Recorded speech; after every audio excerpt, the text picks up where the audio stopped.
Hello everybody and welcome to the Greater Manchester Stakeholder Regional event from Electricity North West. My name's Ilona Alcock and I'm Director of Elevate. We're a business development consultancy focused on innovation, community and sustainability. So events like this are absolutely at the sweet spot of what we do. It's been such a pleasure working with Electricity North West on these events, and we've been taking this event around the regions. So last week we went to Cumbria and to Lancashire, and we're finishing the series today here in Greater Manchester. To give you a little idea of what's coming up today, we are going to cover a lot. So you will get an overview of Electricity North West performance, how they've reacted to COVID and the green recovery. We're then mixing the agenda up slightly today, so we will then go into the net zero ambitions, short break and then into the regional view with Mark Atherton. We'll then take a closer look at the draft business plan and come back for final Q&A at the end. However, we are really keen to make sure that we hear from you all the way through the event. So you should see next to where you're watching this video a chat box, and we would love it if you could just introduce yourself there, let us know who you are, what organisation you're representing, and use that chat box throughout the day to give us any questions, any comments, anything that you'd like us to pick up on, and we'll address as many of those as possible within the session and get back to you directly afterwards if we've not covered it. We will also be using Mentimeter. You should have received the instructions of how to use this in your welcome email, but we're also going to drop that into the chat box. But if you go to mentee.com or go to the app and use the code 85495864, you'll be able to see those polling questions as they appear. It's a really great opportunity for us to canvass your opinions, but also to be able to compare those with the views of people in Cumbria and Lancashire to make sure that the plan is right for everybody. I'm going to hand over now to Paul Burcham to give you a better introduction to Electricity North West and the work they've been doing, and he's also going to do some test polling.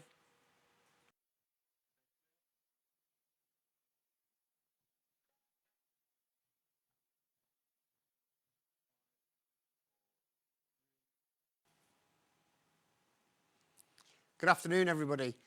Great to be here with you in Manchester. We are right in the centre of Manchester today with fabulous views across St Peter's Square. What we are really keen to do today is to very briefly introduce Electricity North West and to really hear from you as we go through. So please use the chat function, please ask us questions, and we'll seek to answer as many of those questions as possible. Electricity North West, as I hope many of you are aware, is the electricity distribution network operator for the northwest of England. So we connect some 2.4 million homes, businesses and industries across the northwest into the electricity network, connecting them to the national grid. And we distribute all of the electricity that's consumed in the northwest through our network. We're a regulated monopoly, so we are thinking very hard about how we need to move forward to meet the needs of our customers and stakeholders, and that requires us to pull together a business plan on a 5-year cycle, consult on that business plan and make sure that that business plan delivers everything that our stakeholders want to see from us. So stakeholder engagement is very important to us. It helps us understand the requirements of all of our customers. It helps us understand what the region requires as a whole, and it helps us build our plans for the future, as well as improving our business on a constant basis. And the engagement we've had from our stakeholders has been fantastic. I think we're getting into a really good rhythm with stakeholder engagement, and that is really improving our business operations. And we've been ramping up that stakeholder engagement, particularly over the last 2 years, as we build towards the creation of a business plan that we will submit to our regulator, Ofgem, on the 1st of December this year. And that plan covers the period from 2023 to 2028. And that 5-year period is named by Ofgem as the Rio ED2 period. We're currently in the Rio ED1 period, which runs up to 2023. And we will give you a little bit more information about our performance at this current time and in that period later on in this presentations. So loads of stakeholder engagement, big increase in that engagement to help us develop this business plan, and we're now on the final stretch, homing that in and refining our plan so that it's ready on the 1st of December. So we are going to be asking you some more questions that help us finalise that plan, and therefore we would like to use the Mentee Poll as Ilona was describing, and so we thought we'd do a few quick test questions with everybody now. So as we said before, if you could use the Mentee code 85495864 and get ready to answer a few test questions so we can find out who's on the call today. Jump too far. So if we go on to the Mentee now.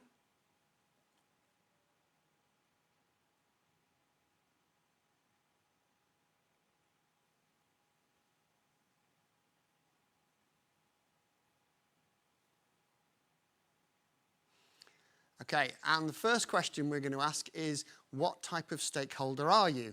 So, quite a small number of categories on the screen here. They'll be a lot bigger, I hope, if you're looking at this on another device. But we're looking to understand, are people on the call today representing domestic customers or consumer interest groups, housing associations or similar, business customers, and representatives of business customers, developers and connections representatives, environmental charity representatives, social charity and community groups. Do we have people on from local authorities and local government? And we can see we've got the most so far coming through from local authorities and government, academics and education institutes, utility representatives, our stakeholders in other utilities who work with us, or other groups. And if you are in the sort of other category and we haven't captured a proper description of your organisation or your interest group and why you're joining us today, then if you could put that in the chat to explain where you come from or which type of organisation and stakeholder best describes you, it would be really helpful for us to know. So that's great. And these questions will stay open if people haven't had a chance to find Mentee and answer those yet. But we'll move on here to look at the next question. And that's just really looking at where are you joining us from today and the area that you represent. So we're hopefully going to have a number of people from Greater Manchester today, which is where we are, streaming live from today. But also we have been engaging with stakeholders in Cumbria and Lancashire with our events last week, and it may be that people who are unable to watch that event live may be watching today. So far I can see we've got the majority of people coming from Greater Manchester, but a number of people from other places. And again, if you're putting other as an answer, it'd be great for us to just understand where you're coming from, what area do you think you represent. Are you part of a national organisation, which would be great, or have you got some other location that represents you? So that's fantastic. And the final question is, how often do we engage with you? So I'm hoping that we've got a number of stakeholders on the call who would say, I regularly attend a stakeholder advisory panel or an expert panel that Electricity North West run. Some stakeholders will say that they attend our innovation or community energy or connection workshops, so quite specialist workshops that we run for particular topics. Some will say, I'm in regular contact with Electricity North West on all sorts of different things, and that seems to be a more popular option now. Some people will say I have occasional contact with Electricity North West. Some might be saying, I try to come along to some things, but the meeting's generally quite inconvenient. Or we might have, and it looks like at least 3 people so far already have voted to say that they're new to this. They've never met or contacted Electricity North West before. Another vote going into that category, so that's great to see. It's brilliant to have the opportunity to reach out and engage with new people. And I hope that you find this presentation and series of presentations today really informative, and that that encourages you to attend other events that we run as well, because it's all of the input from our customers and stakeholders that really helps us improve our business and shape our plans for the future. That's wonderful, thank you. And massive welcome to everybody who's joining an Electricity North West event for the first time. I think it really shows the value of doing events like this, that we get as broad an amount of people and organisations as possible that engage in the conversation. So huge thank you to everybody for joining us and for taking part in those polls. We are going to come back to Paul at the end of the session. We'll be doing a few asking the questions to see what your thoughts are, but that will also be your opportunity to ask Paul some questions. So anything that you think about as you're watching these sessions that you want to know more about, if you have particular queries about what's going on in the region, please do drop them in the chat. Paul is great at answering everything on the spot, so we will hopefully get to most of them, but if there's anything that's a little bit more niche or we don't get time to cover today, we will pick up your details in the chat and come back to you. Next up, we have Clive, who's going to talk through a little bit more about what Electricity North West have been up to over the last couple of years and give you an overview of their performance.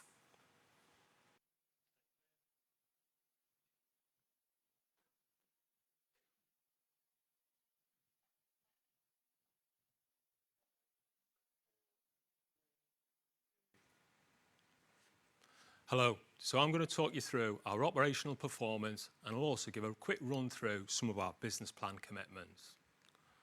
So, as an essential service provider, our performance is monitored very tightly by our industry regulator, Ofgem, and they monitor our performance on a range of activities, including reliability of our network, customer satisfaction, our impact on the environment, and the safety, and when I say safety, I mean both of the general public and our own workforce. And what they do essentially on all these criteria, they give us a red, amber, green rating. And we're pleased to say that for the last 3 years, we have consistently received a green rating against all of these measures.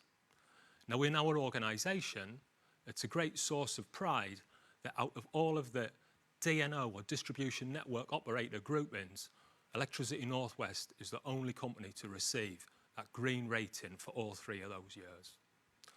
Now this is at a high level, but at a more detailed level, that is underpinned by our business plan commitments.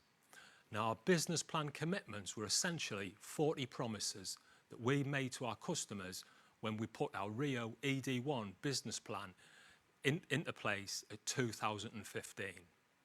We didn't come up with them ourselves. These are areas, these 40 areas, are things that our stakeholders told us through engagement were really important to them. And we don't just stop there. Each year, we review the status of each one of these commitments, we refine them, tighten them up where necessary, and add a few more if appropriate. As was talked today, we're now currently reporting against 48 business plan commitments. Out of those 48, 45 are either on target, ahead of target, or completed already, and all 48 will be completed in 18 months' time by the start of the Rio ED2 period, at which point we'll have dusted ourselves off, engaged again with stakeholders, and we'll go with a brand new set of business plan commitments. Okay, I'd like to just take a little bit of time now to reflect on how the electricity supply industry, how the structure of it has changed over the years, and Electricity North West's role has changed during that same period. So, top of that diagram there, if we go back in the day to the 1980s when I started in the electricity supply industry, the world was relatively simple. Electricity was generated in a relatively small number of very large generating stations, typically powered by coal, by oil, or by nuclear. And electricity would then be taken off at different voltage levels by customers at the level appropriate to their own usage, getting all the way down the chain to low voltage where we've got domestic customers over on the right at the end there. Very much characterised by a one-way flow of energy. Some customers, some large customers might have backup generation, but no real distributed generation and no one generating back onto the electricity network. Fast forward 30 to 40 years and the world is very different, much more complex and much more multi-directional. With regard to generation, the generation mix is very different, with renewables playing a much greater part. Well, that's great to see because it's great for the environment, but because it's weather dependent, it does come with a challenge of intermittency from time to time. Equally, generation is connected not just at one end of the chain, but at all different voltage levels right through the distribution and transmission network, all the way down to solar panels at the domestic level. At the other end of the equation, the way customers use electricity has fundamentally changed. More recently, EVs have really taken off, really grabbed customers' attention, and we've seen a rise in use of heat pumps in domestic heating. Now, EVs and heat pumps are quite large point loads, and then at the other end, you've got the challenge of the intermittency of generation. Our role has very much changed from a passive distribution network operator to an active distribution system operator, dynamically balancing supply and demand on the network while keeping voltage within regulation at all of those different levels. And if I look for an analogy, I might liken our role to that of the conductor of an orchestra rather than, I don't know, let's say the lead trombone player or violinist, if you like. Right, getting away from theory and coming a little bit more closer to home, this is what the Greater Manchester network looks like. So I've got Greater Manchester there, but also what we manage is the operational network surrounding it. So it does go into Cheshire to the south and off to Derbyshire a little bit towards the east. I would characterise the network for Greater Manchester essentially as being an underground network, cable network largely, with high supply capacity and high reliability due to the underground nature of it and the fact that we always have, for areas, 2 or 3 ways of feeding supplies. So high reliability, high resilience. Very different dynamic as we get out into the more rural areas to the south and to the east, where we're looking at a wood pole, overhead lined, high voltage network, which has that challenge that it's exposed to the network. For Greater Manchester, perhaps one of the emerging factor at the moment is very much reinforcing our network and doing that in a tight urban geographical area to support economic growth in the area that we've all seen and love. Okay, so electricity is now very much woven right through the everyday fabric of customers' lives. And it's now, as we take that journey to a zero carbon future, more important than ever that our network is reliable. We drive the reliability of our network through programs of inspections and maintenance. We use the results of those inspections to inform refurbishment and replacement programs, and they're all about keeping our network match fit, keeping the condition of the network healthy. In times where we do have issues, we invest in automation to get supplies back on promptly, and for instances not covered by the automation, we invest in the capability, the flexibility and the motivation of our field-based workforce to get out there quickly and put the issue right. So that can be cable repairs in urban areas, it could be overhead lines teams in more rural areas. Now naturally, our regulator Ofgem are very interested in these statistics, and they monitor our performance with regard to reliability via 2 key measures. On the left, we've got the number of customer interruptions, and on the right, the number of customer minutes lost per year. And you can see there, year on year, we've improved, and we're pleased to say that over the last 9 years or so, our measures, our performance against those measures have improved by between 30 and 40% over those 9-year periods. The important point to note is our performance is significantly better than the Ofgem target, the regulatory target that we've got over to the right of those 2 graphs there. Okay, I think we've all had, I'd love to say a challenging year, but it's been significantly more than a year, 18 months and counting. But despite COVID, we've kept the lights on for customers, kept people's lights running, And more importantly, we've continued to innovate with regard to reliability of our network.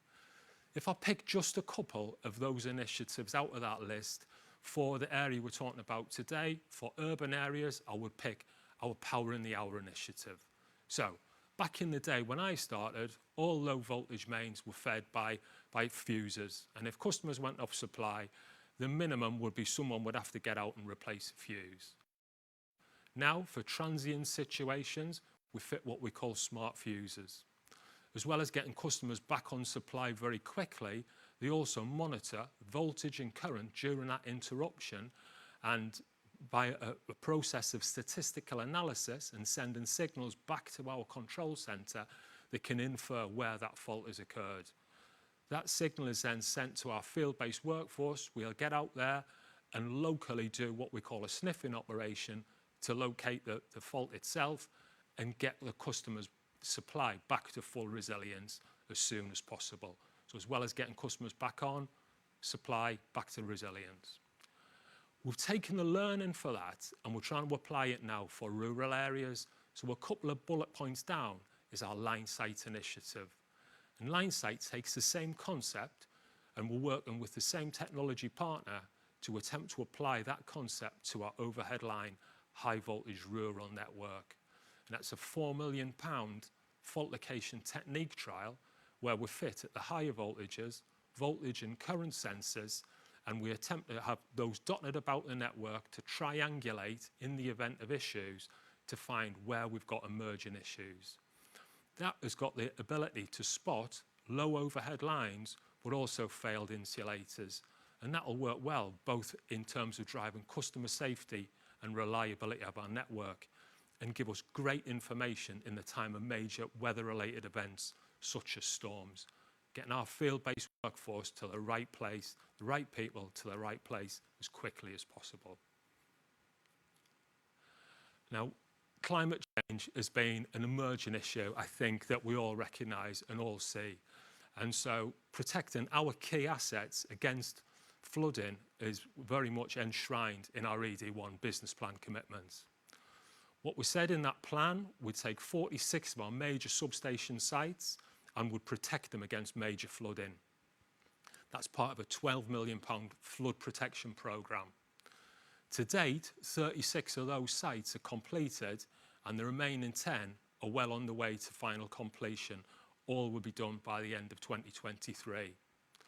To give that a local flavour, I don't know if you all remember 2015, Storm Desmond, followed very closely by Storm Eva, and Storm Eva, I was called out on Boxing Day, and what happened was very quick flooding event. We lost supplies to our grid supply in Rochdale, which was essentially the whole of Rochdale off supply. We got supplies back on by mass deployment of generation. If we go back now, today, to Rochdale grid site, you're looking at that picture there, a very different site. So we've taken the 6.6 kV high voltage switchboard, replaced all of that, but that's now in a prefabricated building 3 metres up in the air. We've done the same, the other building is the 33 kV switchboard, both of those 3 metres up in the air, nice and safely on stilts, away from any potential flood water from the nearby river. At the same time, we reinforce the network by bringing in significant 33 kV cable feeds, so should we lose the 132 kV network, we can also support it from a site that isn't subject to the same flooding vagaries. On top of that, we've fitted flood doors, flood walls, waterproof membranes and pumps, not just to Rochdale, but to a whole range of sites. So a major programme which we anticipate will continue to a similar extent in ED2. Now, customers are very much at the heart of everything we do in Electricity North West. And you can see there, year by year, our customer satisfaction score has improved, which is great to see. We drive customer satisfaction improvements by simplifying our process, by monitoring compliance to our process, and by using technology and social media where appropriate. The most recent intervention is only in the last 2 months. We've just switched on our new telephony system, Storm, Well, we're waiting for our network management system, NMS, to go live as well. 2 months ago, both have gone live, and we anticipate both of those together as being a major platform for future improvements, both in operational performance and in customer satisfaction. Now, some of our customers need our help more than others, and for that reason, we've pulled together a priority services register, and we're pleased that already 900,000 customers have registered on that priority services register. Now, all of those customers have different needs, and based on their needs, we work with a network of partnerships to provide appropriate support to those customers. And those partnerships can include charities and local housing associations who will work with customer groups and provide tailored support.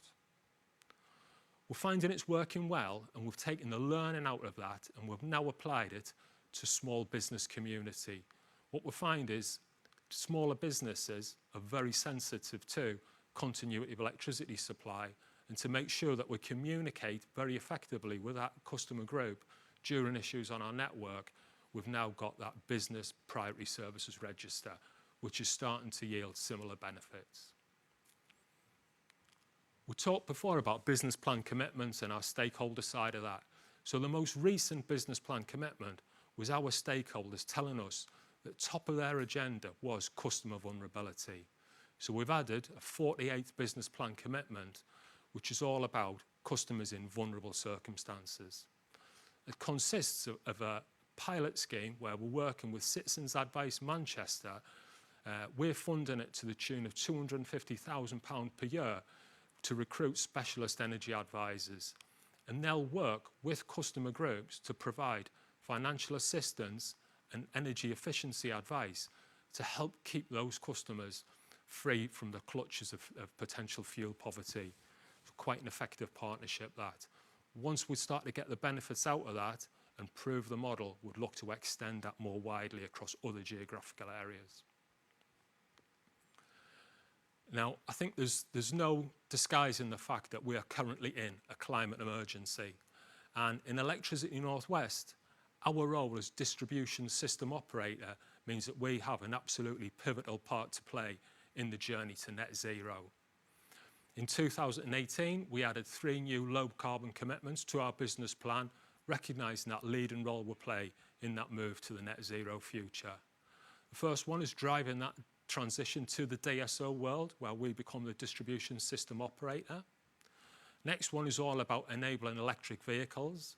We never want our network to get in the way of customers doing the right thing for the environment and adopting low carbon technology. And the final one was encouraging the connection of community and local energy to our network.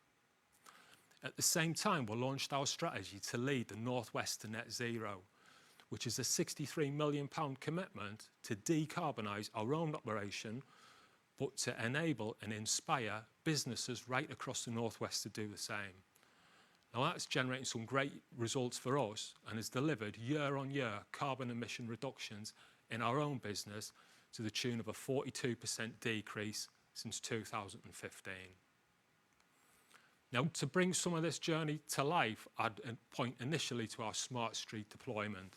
So smart street deployment is technology at our distribution substations that you would see perhaps at the end of your street, and it works on a voltage optimization principle by having tap changes in the high voltage to low voltage transformers. What it does by optimizing voltage, it can reduce carbon emissions, but also save money from customer bills. At the same time, in certain circumstances, it may enable us to defer reinforcement on our network in certain hotspots. So a real win-win, that one there. In terms of colleagues across our business, we've put a big chunk of them through carbon literacy training. And to lead by example, we're using electric mini diggers, which have been great in urban areas such as Greater Manchester, because they're much quieter as well as being cleaner. And we've set up exemplar net zero depots and substations. We also have colleague incentives to adopt low carbon technologies, both at work and at home. And one of the things we've done there is have EV charging across all of our depots. Now, I live in a tight urban area in Chorlton. I don't have the benefit of any off-street parking, but because we've got that initiative at work, I've been able to drive an EV now for the last 6 months, using only public charging and workplace charging, and I, for one, will not be going back to an internal combustion engine. Right, finally, just looking at the infrastructure investment on our network to pave the way to net zero, I'd pick out our pre-sense initiative, which consists largely of low voltage monitoring. What we do in that, as we get more and more low carbon technology on the network that may cause issues with our network, and to get an advance warning of that, we monitor the network, which will enable us to reinforce where necessary. That initiative includes the rollout of 4,400 pre-sense units right across our network by 2023. We're also very much instrumental in the regional green recovery, and we're partnering with local authorities and with housing associations for the retrofitting of heat pumps. A local example being the Arrowfield estate, where we're working with the housing association to fit heat pumps in social housing. And the other thing we're doing is major reinforcement in this area, both in the centre of Manchester, strengthening our network, and there as well as South Manchester Enterprise Zone. And that's all about getting our network ready to enable strategic economic investment through our network reinforcement. I think if I flick back to when I talked about joining the industry in the 80s, I would say, whilst I'm very much proud of our heritage, I'm focused now on the present, but really excited by the future. Thanks for listening. Thanks ever so much. And I think you just summed it up beautifully there. That gave us a little bit of an insight into just how much Electricity North West does, but also how much that organisation has changed over the decades and the challenges that we now have to face and the role that you'll play in that. Now, two of the biggest challenges being faced by Electricity North West, by the region and indeed everyone around the world, are the response to the COVID pandemic and the green recovery. So to tell us more about both of those, I'd like to introduce Rachel.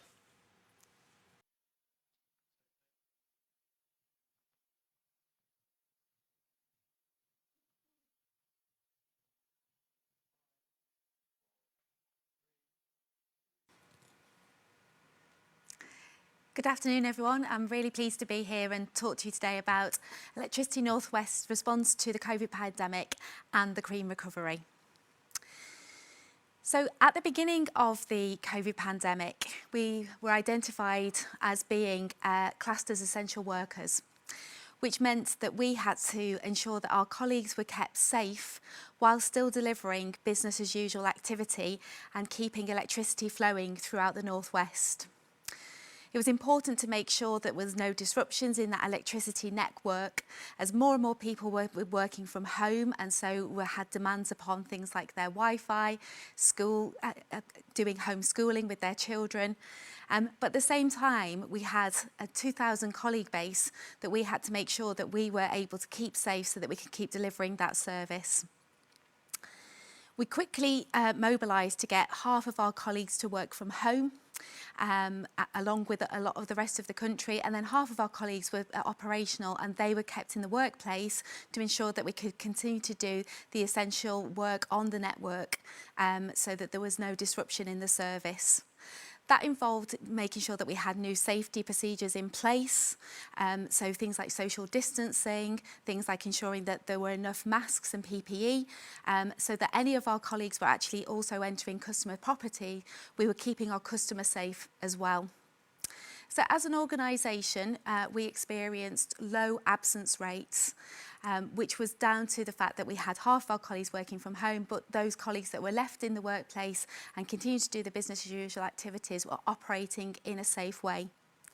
We were very fortunate that we had a great relationship with our trade union partners who we worked with on a regular basis, and still today we have a weekly catch up with those trade unions so that we can hear from our people about what we need to be doing to make sure we're still operating in a COVID secure way. Another key element to what we did to respond to the COVID pandemic was ensure that we were communicating with our colleagues and with our customers as well. So we did regular updates with the colleague base to explain how things were changing in line with government guidelines. And I'm sure we're all aware that though in the early days of COVID, that was a fast and dynamic moving space. And so there were a lot of communications that went out to our people. We did a lot of support as well from a mental wellbeing perspective. We're all aware in the media it was very heightened around the impact of the COVID pandemic upon people. And as a responsible employer, we took that very seriously. So we put in place additional support from a mental wellbeing perspective to ensure that we had all the right telephone lines that people could call if they had any concerns or worries from a mental health perspective.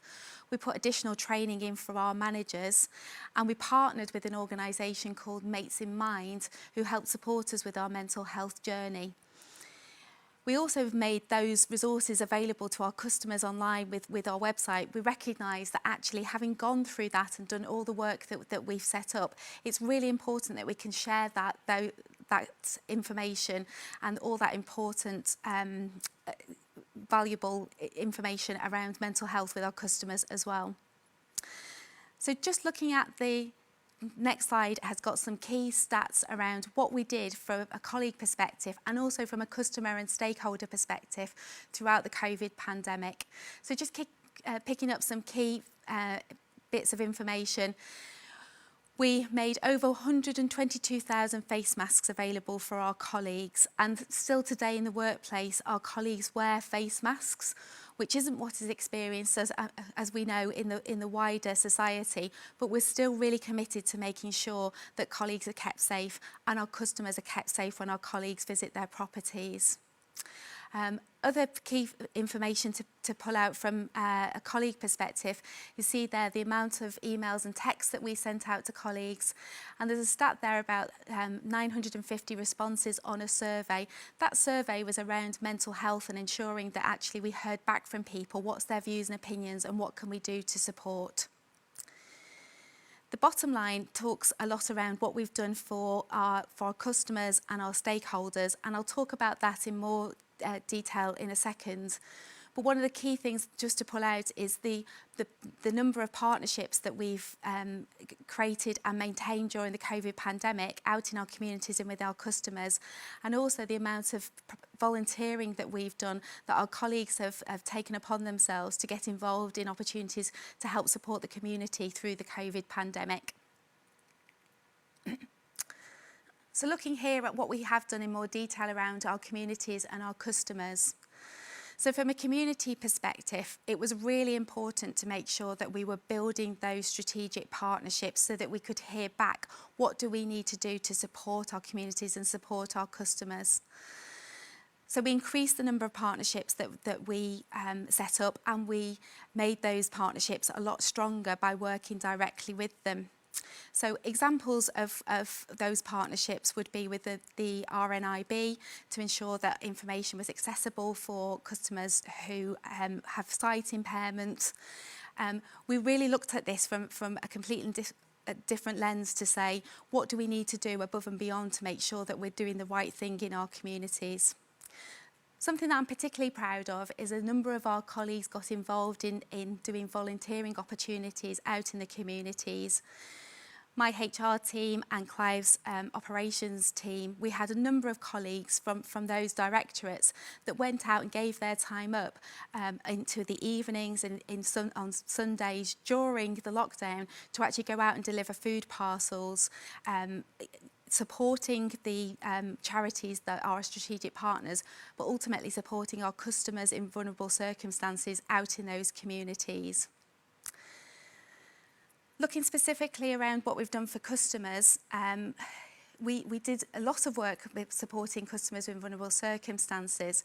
And one of the key things that we did, which was a new thing that we looked at of how specifically can we help those customers, is we led the way with an emergency top-up voucher scheme. And this is for those customers who are on a metered electricity supply and were in a situation where they couldn't necessarily get access to the top-up vouchers as a result of the pandemic. And so we offered those top-up vouchers to ensure that there weren't any customers who weren't in receipt of electricity supply during the height of the pandemic. Another key thing that we got involved in the local community here in Manchester is we provided reserve supply for the Nightingale Hospital.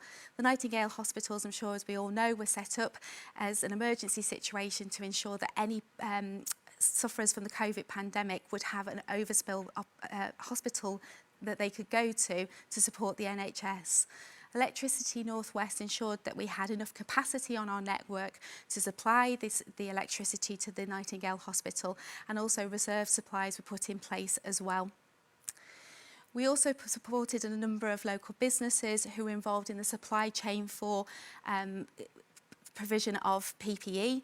We again will have all heard around the lack of supply that there was at the time at the height of the COVID pandemic around PPE, but we ensured that those customers were well known to us and that we could make sure that the electricity supply would always flow to those organisations so that there would be no concerns about getting PPE out, not only to the North West but to the rest of the country as well.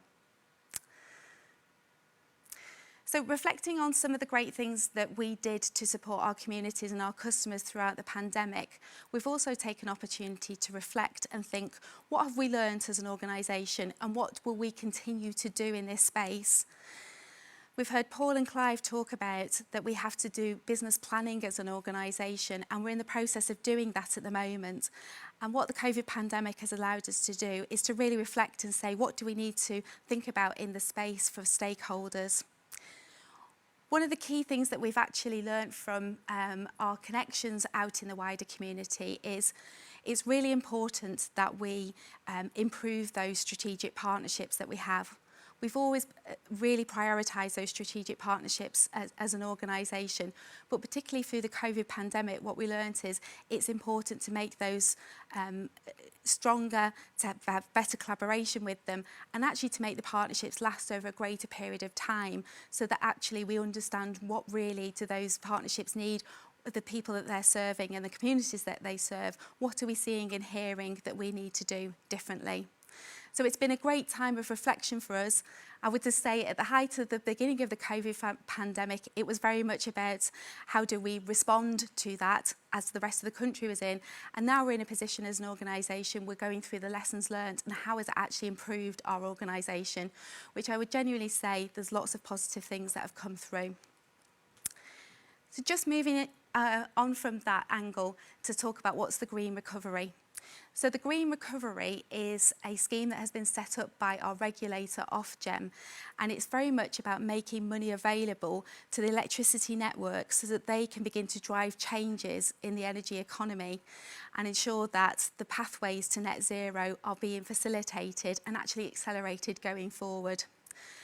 As an organisation, what we've done is done a period of consultation where we've gone out to our stakeholders and our customers and heard about what do they want us to do to ensure that we're helping set up that green recovery and making the pathways to carbon zero much easier for customers.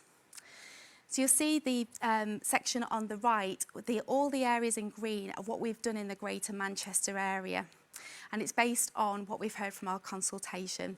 The consultation highlighted that actually what customers want is they have a greater demand for electric vehicle charging points. People want to move to using electric vehicles, but they still need the infrastructure in place. And it was interesting to hear Clive's story earlier on about how that's worked for him.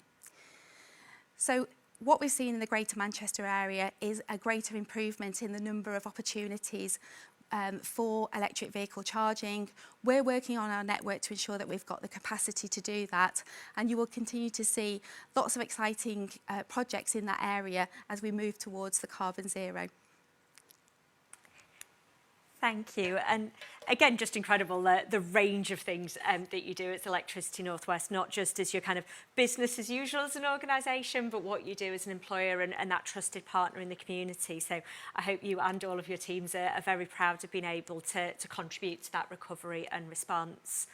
As I mentioned at the beginning, we do have a slight change to the published agenda, and we are going to be coming next to Johnny, who's going to talk us through more details around this whole net zero recovery.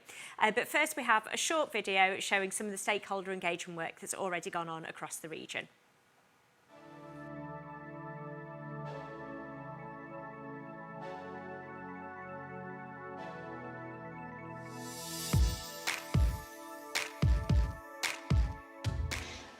We're looking at probably the greatest moment of transition on our electricity network that we've ever seen. And there are so many areas where the solution seems to be electricity, whether that's vehicles, whether that's changing heating. All of those put an extra demand on your supply. And yet we know already that there are areas where businesses have been trying to expand over the last few years and finding it difficult to get the capacity they need locally. But also businesses are facing a real decision now. They're looking at the stick behind them of increasing electricity prices and how do they cope with that, but trying to decide when is the right moment to move into on-site renewable generation, adoption of new technologies, moving to electric vehicles. So they need a lot of support to understand when and how to go on that journey. The issue of how we can secure a recovery from the pandemic that is both green and fair is probably one of the most pressing that we face as a city region and as a nation. I think there is an element of bravery that's required, but to be mindful that the audience that you're talking to, particularly amongst smaller business, is that they are very, very heavily weighed down with debt and other issues at the moment. If there's a way that we can find to help navigate a way through that ends up with a green solution, that would be the ideal. Be really helpful from Electricity North West actually to understand what their view of consumption looks like in 2030, 2040, 2050, and where the power needs are, whether it's industrial, heat losses. All of that needs to be borne in mind when we decide what to site where. I think we're one of the few places in the country that has aligned our plans 2038 with our main energy providers, in our case Electricity North West and Cadent, and I think Ofgem will have a job in also allowing them to invest at the pace they need to meet that plan. Electricity North West's future investment plans are significant for our city region. Green growth in Greater Manchester will need to be powered by a reliable and decarbonised electricity network. We welcome Electricity North West's pledge to deliver a high level of customer service for people and businesses across our city region. We also appreciate the additional measures to support customers in vulnerable circumstances, including the £250,000 annual fund to remove barriers that prevent the uptake of low-carbon technologies. If I was to look at any sort of ask of ENW, I would say I know that I deal with ENW and I know that they engage in apprenticeship schemes. I know that they engage in upskilling and training their workforce. But it needs to be ramped up, it needs to be much more broadened out, and it needs to be more intensive. The County Council entered into a collaboration agreement with Electricity North West just over 12 months ago, and since that time we've been working strategically to progress a number of projects, initially with a focus on the enterprise zone at Samlesbury, but the relationship and opportunity extends right across the county as we look to better place strategic sites and anticipate necessary utility and infrastructure requirements which will be needed. We're going to have to put in for electric vehicles something quite sensitive into Cumbria. We've got to make sure that any data management, any gas network, any coordinated benefit for a greener Cumbria is done at the same time. And we know the uptake of low carbon technologies like electric vehicles and heat pumps will increase the demand on our electricity network. Timely investment in the North West's energy infrastructure will ensure we maintain a reliable electricity network which will enable our city region to make the transition to net zero by 2038.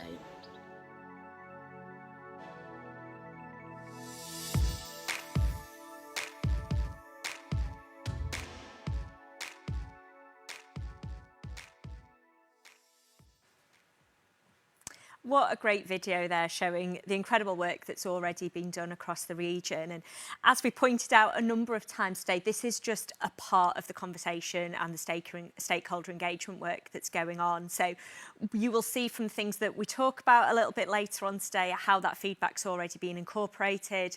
And we really do want to hear from you as much as possible today. So please do comment in the chat with any questions that you've got, anything you'd like to know more about, any comments on things that you might have heard going on, and we will do our best to answer all of those. But we're going to focus now on what is probably one of the biggest jobs within Electricity North West. I know you're relatively new into role, so I'm not going to scare you off with it too much, but net zero for Electricity North West, like that's quite a huge remit. Can you start by telling us a little bit about what your background was in coming up to there? I know some people who are watching Greater Manchester will have seen you around and about talking about this stuff before it was suddenly everywhere. You were already talking net zero. Yeah, sure. Well, really nice to be with you this afternoon, Lona. I would say this is not just for me to sort out within an organisation of nearly 2,500 people. So my colleagues have already spoken about this in the last couple of sessions. And what I'll do, I'll try and just bring that together into a kind of a package of 10, 15 minutes of key messages on net zero. But before I do that, I'll tell you a little bit about where I've come from. I've spent almost 20 years, I've just accepted while I've been sat listening to my colleagues, 20 years in this sector. And I think what I'd perhaps characterise that 20-year journey as, the first 10 years or so I spent working in a few different organisations, but particularly Manchester City Council. And the role there was very much around starting to build an agenda, starting to get people to be interested, starting to build some high-level policy frameworks that meant that environmental issues, as they were called at the time, could sit alongside some of those more well-established social and economic priorities that you find in Manchester and any other city actually around the world. So that's probably the kind of the 2000s to 2010s-ish period of just starting to build something. The last 10 years, 2010-ish to 2020-ish, has been about starting to actually translate some of that interest and some of those high-level policies into things happening. And I'd probably characterise that last 10 years as a period of essentially voluntary action. So as businesses, as local authorities, as individuals, as community groups, etc., we've had an opportunity to pick and choose those things that we might want to have a go at. So what looks the most interesting, what looks the easiest, what might offer the shortest payback, all that's been on the table. And that's been really helpful from my point of view to get us started on the journey. But what comes next is a period of non-negotiable activity, essentially, because the science is dictating to us very, very clearly. When you read things like the IPCC's most recent report, the science is telling us what we need to do. And that's really where Electricity North West appealed to me, having been on that 20-year journey of building policy frameworks and partnerships. What I really wanted to do in the next stage of my career was work for an organisation that was interested in all that stuff, but was interested in the third bit of the jigsaw, which was action. And I think when you hear Electricity North West colleagues talking about leading the North West to net zero, they're dead serious that this is about practical action on the ground, in communities, in businesses, making things happen at the pace and scale that the science tells us we need to do it. Absolutely, and we've seen a few examples already today of where Electricity North West has been leading the way on those. It's fair to say now, though, that after that kind of building things up over the last couple of decades, it is pretty much impossible now to pick up a newspaper, turn on the TV, look on social media, and climate change, green economy, what were the environmental issues are now absolutely front and centre.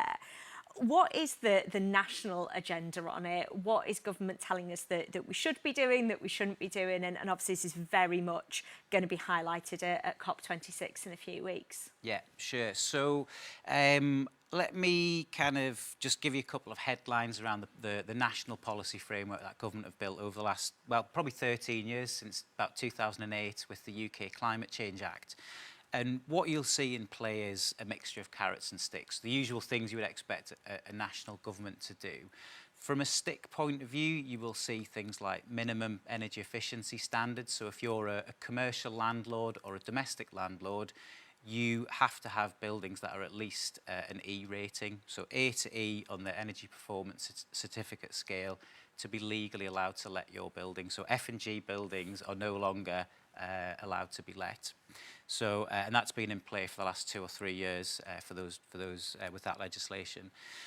You've also now seen clean air zones pop up across the country. So Bath, Birmingham and London, first round of clean air zones we've seen in the UK cities.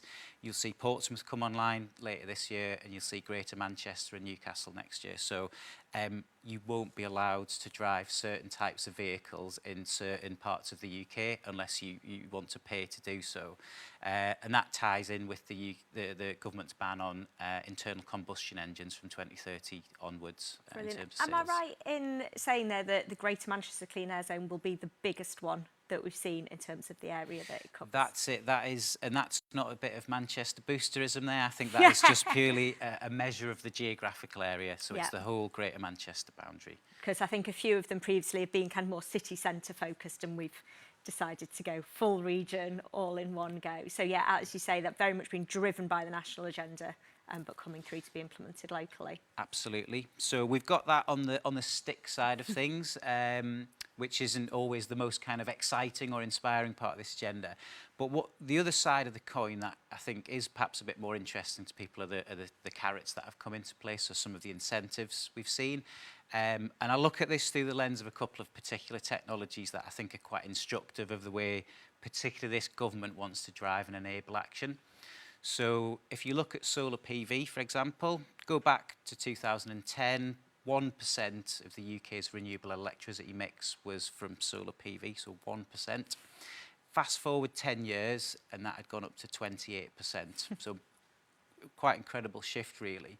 And what drove and enabled that was something called the Feed-In Tariff. So it was a financial incentive that meant not only could you generate your own electricity to reduce your bills, but you would receive a financial payment for starting to generate renewable electricity. So we've seen that with solar PV. And we've also seen something similar with offshore wind. So last year, offshore wind generated 22% of the UK's renewable electricity mix. Just half of that capacity came online in the last 5 years, since 2016. And in this case, driven by something called the Contracts for Difference scheme. So again, it was about government creating a policy and financial framework that enabled, in this case, more bigger scale energy developers to come into that market and start to develop renewable energy in line with the kind of targets we've set ourselves. So that's some examples of the kinds of things that are in play at the moment, and you're going to see a lot more of that. So if you as an organisation haven't been touched by some of those bits of legislation, it's highly unlikely you're going to miss what's going to come next. And what makes me say that is that the Treasury are doing something at the moment called their Net Zero Review that says, right, what tools have we got in play at the moment, and what else might we want to put in our toolkit for this next phase of much more urgent action. We've seen a draft report already on that. We're looking at carbon taxes potentially. We're looking at how government spending is used. We're looking at how different grants might be able to be used. And all of that will result in the final review that we're expecting at some point over the next month in the run-up to COP26. So we've got some stuff in play, and we're going to see a lot more. And my message on this is always, you're going to be subject to this at some point. And really the option, particularly for businesses, is do you want to be a leader or a follower? Do you want to wait and be dragged along once the legislation's in place? Or do you want to get on the front foot and carve out a leadership position that might enable you to outcompete your competitors, attract additional investment, attract talented workers who are increasingly looking for socially responsible employers? So this agenda is very much alive, and it's not going away anytime soon. So very much encourage people to get on board, and particularly to tune into some of those incentives that are already in play. Great. You say, like, there's that really interesting balance, isn't there, of being like the stick side, this is what you absolutely can't do and we need to stop those behaviours, but then really reframing that whole green agenda into being about opportunities and seeing the co-benefits, competitive advantages for businesses. So if people are watching this here in Greater Manchester, what does the national agenda mean for us here locally? We've definitely been very vocal as a region about our green commitments and our targets. How does that kind of feel differently on the ground compared to the overall national agenda? Sure. So we've got a national commitment to get to net zero by 2050.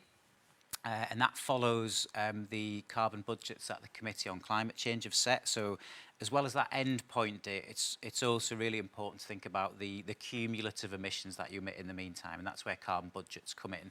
So we've adopted a very similar approach here in Greater Manchester. So carbon budgets, limited amount of carbon you're allowed to emit, and a net zero end date, which for us here is 2038. So in very headline terms, what that means is we've got a more ambitious set of commitments. We want to move even more quickly. We want to make sure that we're taking our fair share of the action. So there's a kind of a moral responsibility side to this. But the other side of that coin is that we very much see here in Greater Manchester a recognition of those social and economic benefits that come with action on net zero. So as well as this being about reducing carbon in line with a 1.5 degree national goal, it's about creating new jobs. So it's about getting a slice of those 250,000 new jobs that the Prime Minister talked about in his 10-point plan. It's about improving air quality, so getting those internal combustion engines off the road. It's about creating more attractive green spaces that, as well as adapting the city region to climate change, or nice, attractive places to go and spend your time.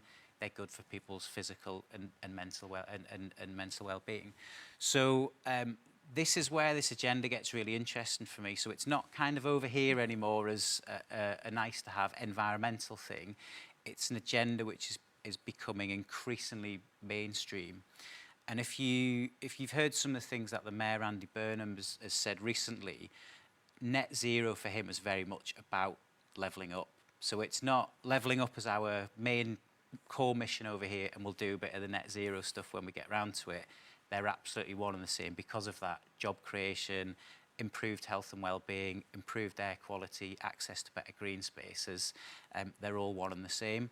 And you will find other bits of the Northwest, the UK, other cities around the world who get this, who recognise that it's got to be right at the heart of a city's economic strategy, actually, perhaps even more so than its environmental strategy, because of those economic opportunities that are on the table and up for grabs.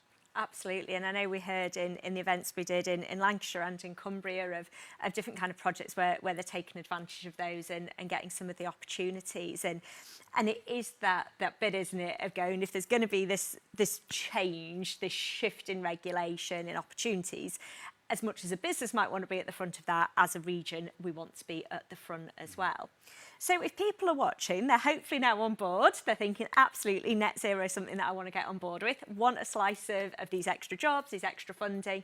What are the practical steps that a business or an organisation can take? Okay, should we stick with 5? Let's go with 5 for now. Let's go with 5, and you can tell me if we start to run out of time. So first one, probably the easiest on this list, actually, carbon literacy. If you've liked a little bit of what you've heard about net zero this afternoon or in recent events, but you're not quite sure what it means for you as an organisation, carbon literacy is a really nice place to start. You can run that for a whole organisation, so about 15% of our organisation's been through it. You could run it for a small organisation, you could run it for a team, you could run it for a community group. So it's a really nice way of introducing yourself to this topic and starting to think through what it means for you as an individual and as an organisation. So we've just got to we're just getting to the silver level of carbon literacy, and going to be moving into gold from next year, where we'll try and train 50% of our workforce. So. Fantastic. A really ambitious target there. Elevate's at 100% of staff, but there's 3 of us, so that's a lot easier to get through 3 than it is an organisation the size of Electricity North West. But would really echo what you said there in terms of it being that education and empowerment piece to kind of learn more and then work out where you individually or as a group can make the most difference. So what would step 2 be? Number 2, where should we go next? Let's talk about LEDs. So energy efficiency more widely, but LEDs is probably a nice, easy route into that that topic. About 40% of a business's energy use will be on for its lighting, so 40, a big chunk of your bill as well. If you haven't already switched to LEDs, the technologies are out there. They're very, very simple to fit and they offer really attractive paybacks. So we're in the process of replacing all our lighting with LEDs at the moment. Our most recent scheme, we spent about £360,000 and we're expecting a payback of in the region of 5 years. And you will talk to some businesses who get down to 2 and 3 year paybacks. So LED lighting, easy, technology's really mature, it's a very low risk investment, and you'll see some really quite attractive paybacks, so get on board with that one. Fantastic. Yeah, as you say, a really nice one there, that it's got a commercial benefit as well as the net zero benefit, which is absolutely in the sweet spot there. Number 3? Number 3, let's go to solar PV next, actually. So I talked about the feed-in tariff a little bit before, which was a financial incentive to get people on this journey. Feed-in tariff is no longer in play, unfortunately, but the reason being that we've seen the cost of solar panels come down significantly over the last 10 years, which was the main point in the feed-in tariff. Our first scheme, we retrofitted one of our buildings with some PV panels, and we saw a payback, or we will see a payback of between 20 and 25 years. So we didn't do it necessarily because our finance director was really excited about that payback period. We did it because we wanted to start to understand the technology better. We're developing a new PV retrofit project at the minute that we expect to get a payback of more like 10 years on. So, you know, at least half what we were dealing with a few years ago. And when you start to look at the kind of economies of scale you can get when you're delivering big programs on social housing, for example, I don't think we're far away from getting into single-figure payback on solar PV. So it's not quite as tempting as energy efficiency and LEDs, for example, but you're going to see that payback period continue to come down. Fantastic. Yeah, and all of these technologies getting better all the time. So number 4? Number 4, let's go to EVs next. So electric vehicles, like I said, there's a ban on sales of electric vehicles from 2030. So if not right this moment, at some point in the next few years, your next vehicle will be an electric vehicle. I'm not saying that as some kind of profit, but I think you will see that that's increasing the choices that you're going to make. August this year was the 3rd month in a row where EVs surpassed diesel vehicles. I think we can expect that trend to continue. Half of all the sales this year, we've seen double the sales this year in EVs that we saw in the whole of 2020. So we're on that trajectory. There are a boatload of electric vehicles out there now, so it's not really difficult to find a model that you will like. The only slight problem you might find is there's a bit of a lead in on some models. So if you're not ready to buy one right this moment, but you're thinking about it, start to get into a bit more of a detail. Find the right model or models for your organisation or for you at home. Get that order placed, because you're dealing with lead-in times of up to 6 months for some models. And I think what the feedback we get from people is that they find electric vehicles much cheaper to run and maintain once they've got them. So as we heard from Clive earlier, once you've made that choice, you won't want to go back. Brilliant, absolutely. And I think just the earlier we start that research process, the easier it's going to be to make the right decision. So 5th and final suggestion? 5th and final one, which is not one that a lot of organisations will be as familiar with, certainly was quite new to me when I started with the organisation, is what we call flexible services. So Clive talked about one of the really key things for us is making sure there's enough capacity on the network. And that's capacity for people to plug in their EVs or heat pumps or whatever, and also enough capacity for people to then put their own generation into the network. So capacity is a big thing for us. There are times of the day where there's not enough of it. So what we do is we buy something called flexible services from people. And that can be where they either choose to reduce the amount of electricity they're using at a certain time of the day. So if, for example, you might be a manufacturing business that can shift some of your more energy-intensive processes to a different time of the day, or you might be a generator of renewable electricity who can perhaps discharge from electricity from a battery you've got next to a wind farm, for example, at a certain time where we've got a particular gap in capacity. And the really nice thing about flexible services is that you don't necessarily need to be a specialist organisation to do that. You could go through an aggregator, for example, if you were a relatively small organisation who will aggregate up all of that spare supply or demand.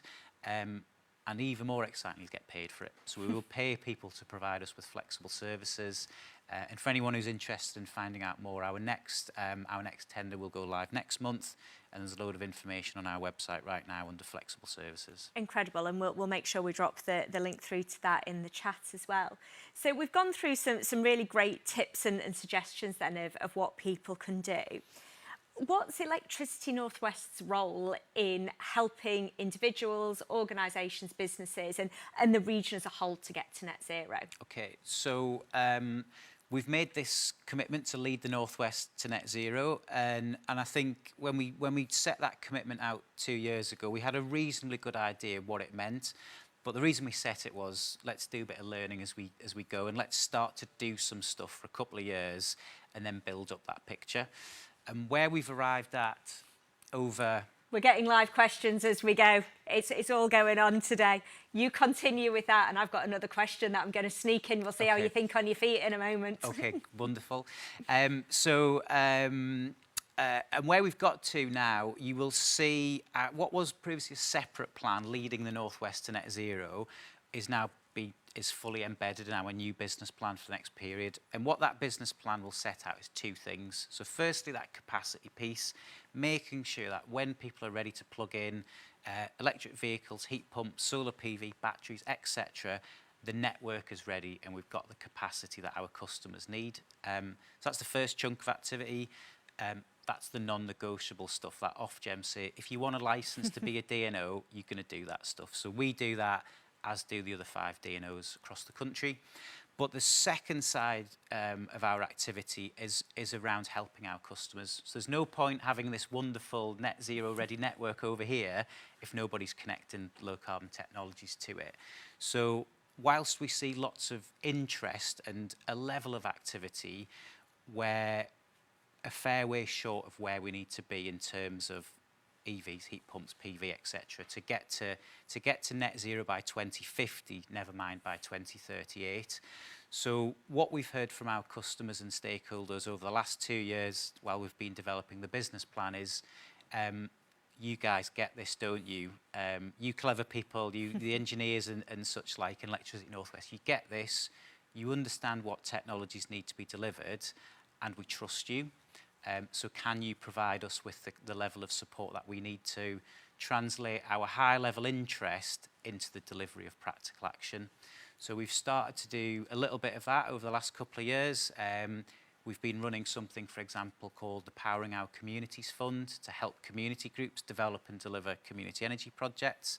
And you're going to see a lot more of that type of support for community groups, businesses and domestic customers, ramping up from next year, but then really scaling up quite significantly when we get into our next business plan period from 2023. Fantastic. So no small role there. And again, that really interesting balance of like business as usual and the trusted partner. So I'm just going to ask my glamorous assistant, Katie, to hold up a question just off screen for us. So do solar PV panels need to be supported by battery to cover low power times? I suppose it depends on what you're trying to do. It depends on what your energy demands are, what type of an organisation you are, whether this is for domestic usage. But if you are generating excess electricity, which you will be, you won't always be able to use all the PV, all the electricity you're generating from PV. You can either feed it back into the network, which is where we've got to make sure the capacity is there, or if you can afford to, or if it's the right thing for you, a battery is something that we would recommend, but it's not an absolute necessity. If you can only afford some PV panels and you can't afford a battery or you haven't got room for one, don't let that be the reason to not put PV panels on. So if you can, if it's the right thing for you, absolutely go for it. Certainly helps you provide some of those flexible services we talked about. You can sell that, you can get some money from us, but if you can't fit a battery in for whatever reason, don't worry about it. At the very least, get your panels on. Fantastic. And we're getting more questions come through. This is brilliant. So huge thanks to the AV who are just rolling with this and now getting it in front of us. So what are your thoughts, Johnny, on community PV generation and how will Electricity North West help that to happen? Okay, I like it. It's the first thing I'd say. I think we'd like to see more of it. So I talked a little about the Powering Our Communities Fund. That forms part of a wider community and local energy strategy we launched 2 or 3 years ago. For me, what was really interesting with that strategy was that it wasn't us thinking this was a good idea. It was community groups coming to us saying, we really want to do more PV generation, hydro, whatever. So we developed a strategy in response to that demand. And the Powering Our Communities Fund is a 75k per year fund to provide support for feasibility studies, capacity building, education, to help people develop their ideas and then most importantly get them delivered. That fund is live till the 5th of November, so if you haven't already got a bid in, please do if you're a community group, and we're hopeful that we'll be able to get some additional funding into the next business plan from 2023 to increase that amount of funding we provide every year. Fantastic. Hopefully that's answered your question there for you. As I say, we will drop into the chat links through to any further information that people are looking for. Do feel free to keep popping questions into the chat. Johnny is going to be around with us until the end of the session today. So we'll either pick those back up with Paul on stage later on, or Johnny will be able to jump into the chat and answer those directly. We're now going to go into a short break, and after that we'll be joined by Mark Atherton from the GMCA, and we'll be bringing Paul back to answer all of your questions. Welcome back, everybody. So we've heard a lot already this morning about the role of Electricity North West, what's going on at a national and regional level, particularly in relation to the green agenda.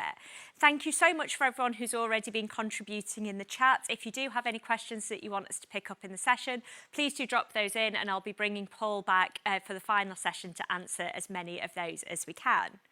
Next up, though, I'm absolutely delighted to introduce Mark Atherton, who's going to give us the GMCA Greater Manchester perspective on what's going on in the region.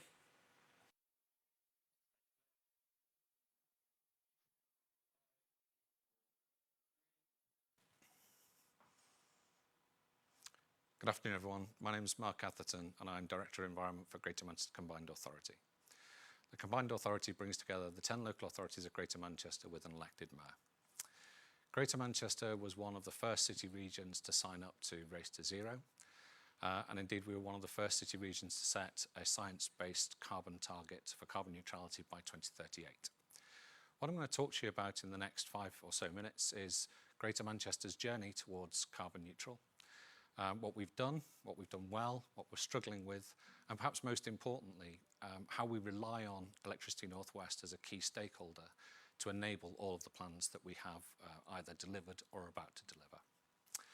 So let's start off with the target itself. The carbon neutral target by 2038 is often thought of as a deadline, and actually it's not. Because it's a science-based target, it means that what's really important is the amount of emissions that we have to emit from now to forever. And for Greater Manchester, that's just about 70 million tonnes. Now, given that our current emissions are around 11 million tonnes a year, that means we have 6 years of existing budget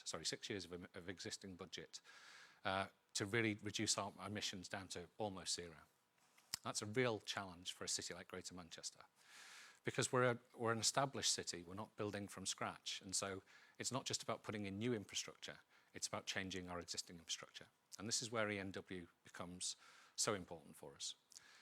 As the DNO, ENW is an intrinsic partner to try and understand how we can transition our city into a smart energy network, if you like.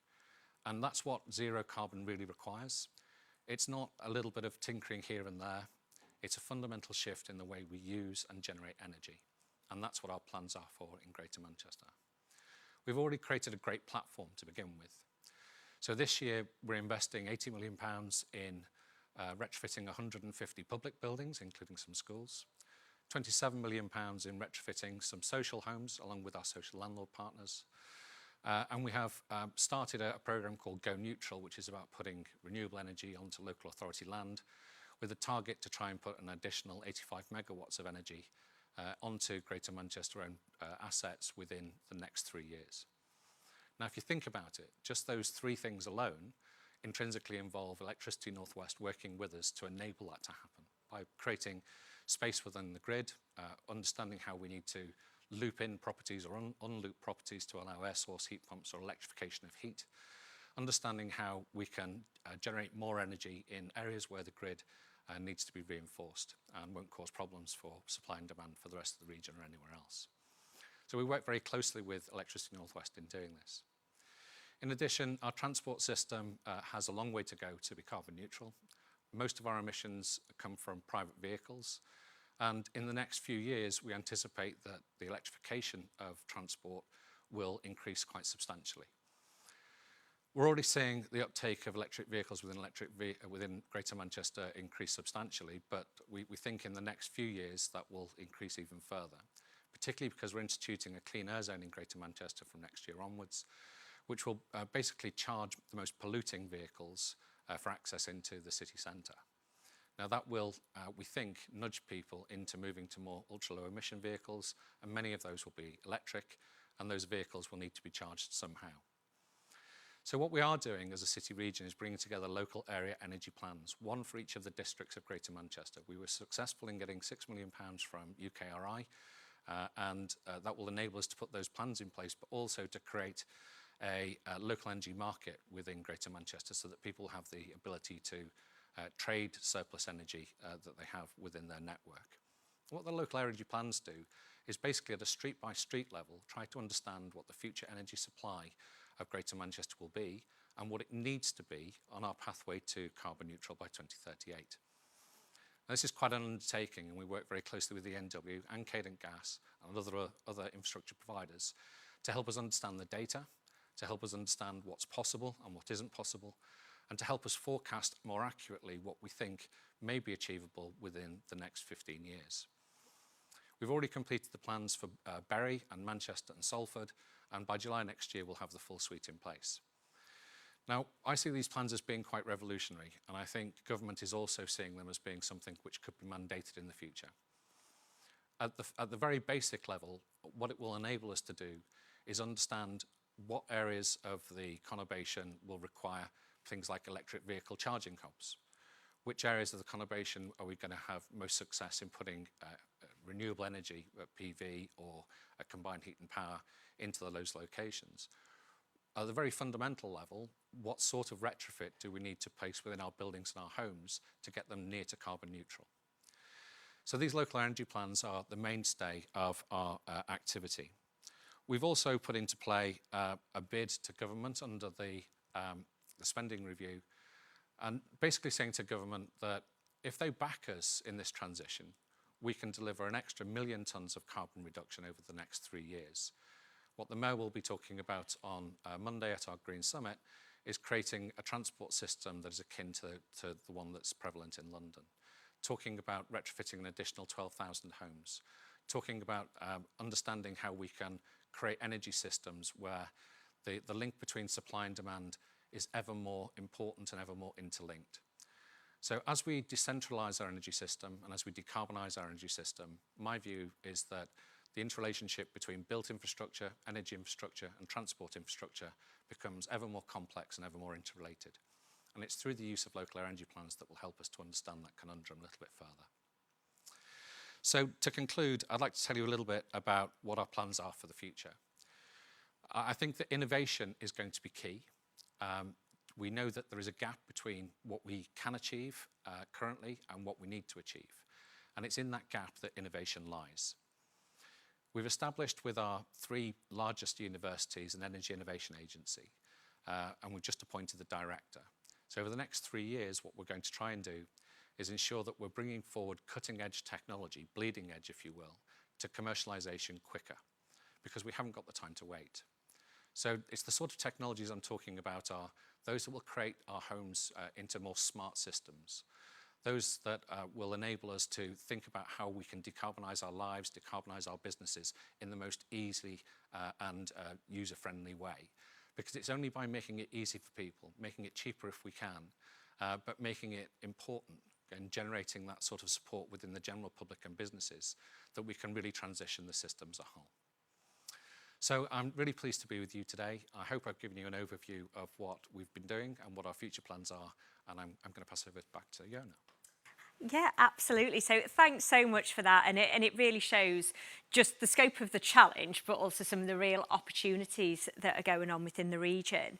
One of the things that came through so strongly when you were talking about those is that real collaborative nature of the region, of bringing together public sector, private sector, third sector. How important is that to manage, and how do we make sure we bring everybody with us? So it really is incredibly important. And I think that one of the benefits we have here is that there are trusted relationships that have been in place for a long time. And it's through those trusted relationships that you can really try to cement progress. I know from talking to some of my counterparts in other regions that that really doesn't exist in the same sort of way elsewhere. And it's that unified approach which will help us to deliver an energy system which is good for our citizens, good for our business, but also helps us towards that net zero path. Brilliant. And like you say, having those foundations in place has really helped. And obviously one of those trusted partners and that great relationship that you mentioned is between the GMCA and Electricity North West. So now you said all these lovely things about them and how much they've helped you so far. What would your asks be to Electricity North West for the future? Genuinely, we have a very good relationship, and I'm really pleased with the way that works. So senior people within Electricity North West sit within our partnership boards and our infrastructure advisory boards. So they are integrated into the decision-making processes within Greater Manchester. And obviously I need that to continue because it's that cement that helps to bring it all together. But intrinsically, where Electricity North West have been incredibly useful and supportive is in when we throw things at them at the last minute. So people watching, particularly those local authority people who've been watching, will know that government have made funding available for public sector decarbonisation and indeed fuel poverty retrofitting available at the very short notice and with quite difficult timescales to spend. So when we turn around to our partners Electricity North West and say, is this going to be a problem for you? I'm pleased to say that in the majority of instances they've said, no, we'll help you, we'll work with you. And it's that sort of flexibility and the ability to be able to utilise their resources to prioritise activity where it's needed to take advantage of opportunities that I really think is key. The final point is around data. So what's become clear to us, and I like to think that Greater Manchester is a bit ahead of the game in this space, even being a little bit ahead of the game, we do struggle with data. And so working with ENW and Cadent has been incredibly important to really understand the gist of what the demand and supply is likely to be, is currently, and what we think the art of the possible might be. Now, without that sort of data and without that sort of support from the experts at ENW, we would struggle to bring forward local energy plans that I talked about earlier. Incredible. And like you say, it's not just getting all those people together, it's getting all the right information in the room at the right time to be able to make those decisions. And one of the points that you mentioned there was fuel poverty, and it's something that we've touched on this morning and I know has popped up in the chat a couple of times, is we do have more vulnerable customers than ever before. We know it's been incredibly kind of challenging 18 months. How important is that kind of green economy and the opportunities in making sure that we can kind of bring everybody with us and protect the most vulnerable at the same time as exploiting new opportunities? Well, I think there's no surprise that the energy price market at the moment is incredibly challenging. And it makes some of the interventions that we want to make happen more difficult.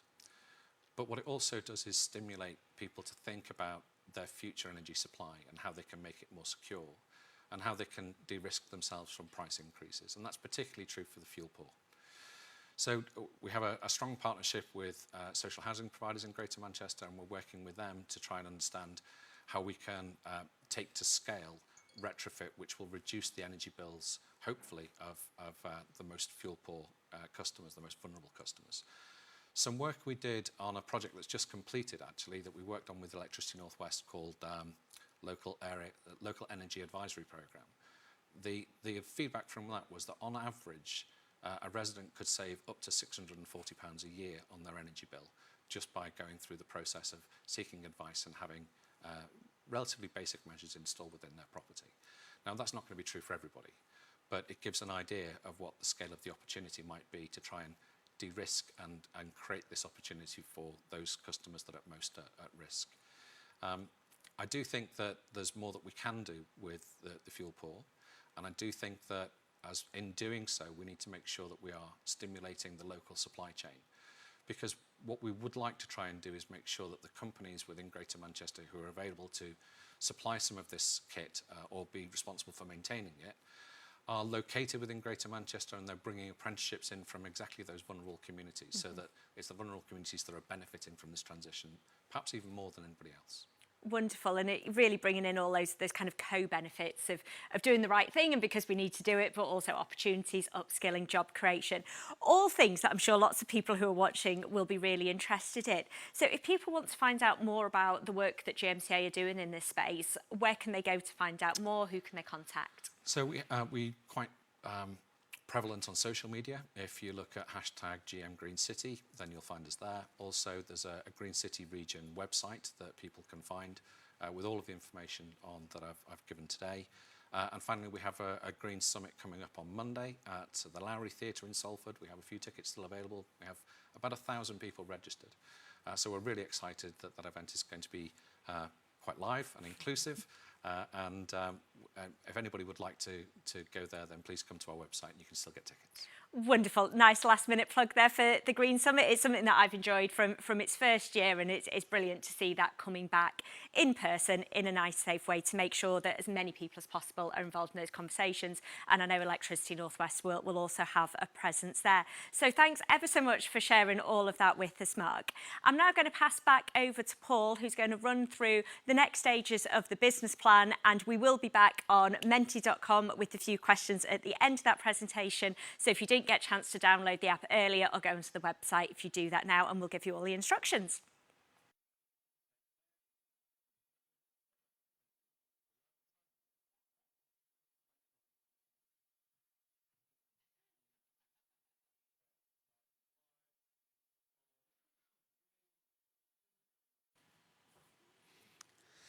Hello again, everybody. Great to be back, and thank you very much to Mark for his presentation.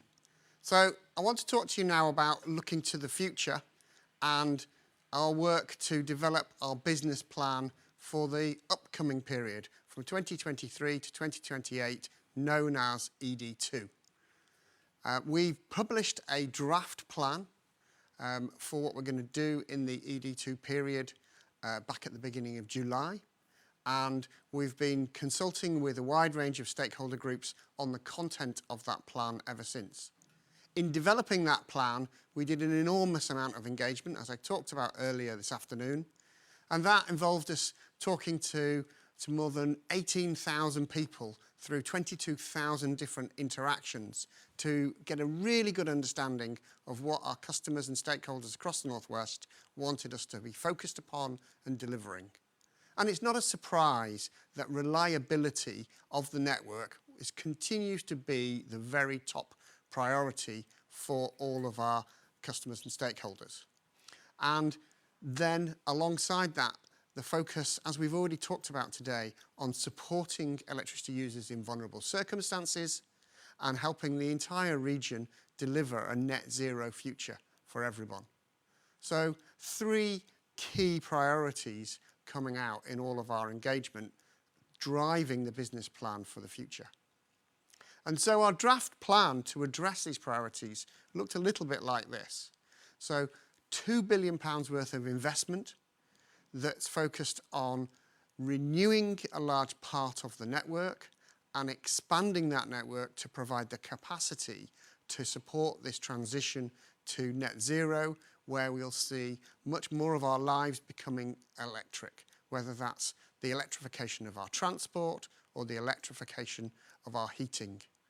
So the forecast that we make over this ED1 period is that by 2028, there will probably be 630,000 electric vehicles connected in the Northwest and 63,000 heat pumps. So we're seeing that electric vehicles is taking off now. We're seeing electric vehicle sales consistently month on month now outstripping diesel vehicle sales. And this is going to be the really big driver in the next 5 years.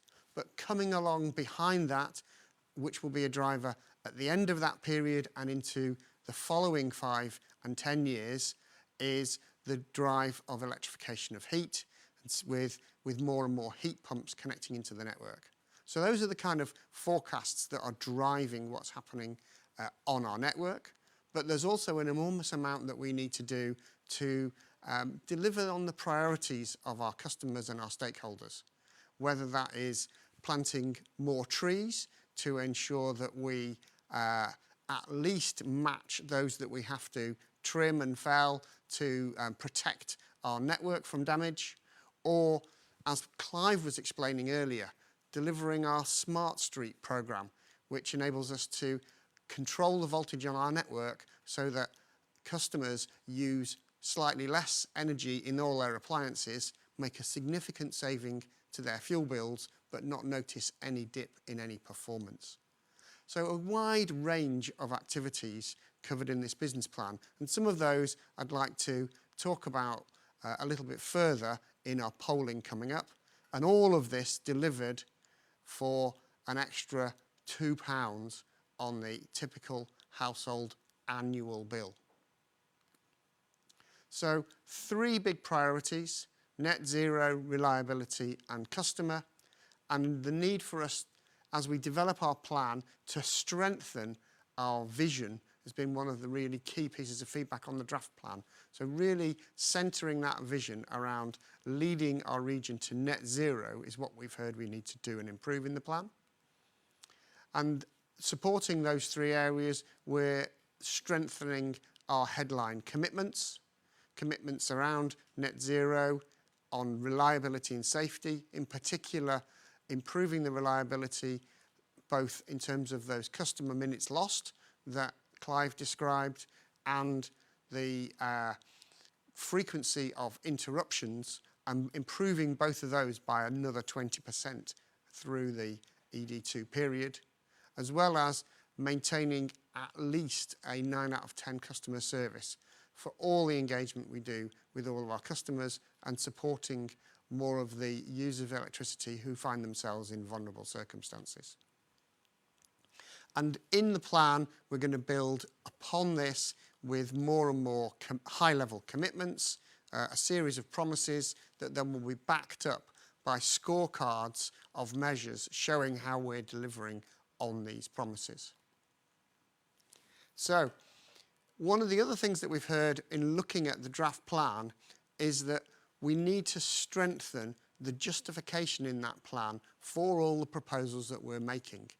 We are proposing a significant increase in expenditure in this 5-year period. And though we can deliver that for a very small increase in bills, nevertheless, we're receiving a really appropriate challenge to justify the need for each of those pieces of expenditure more carefully.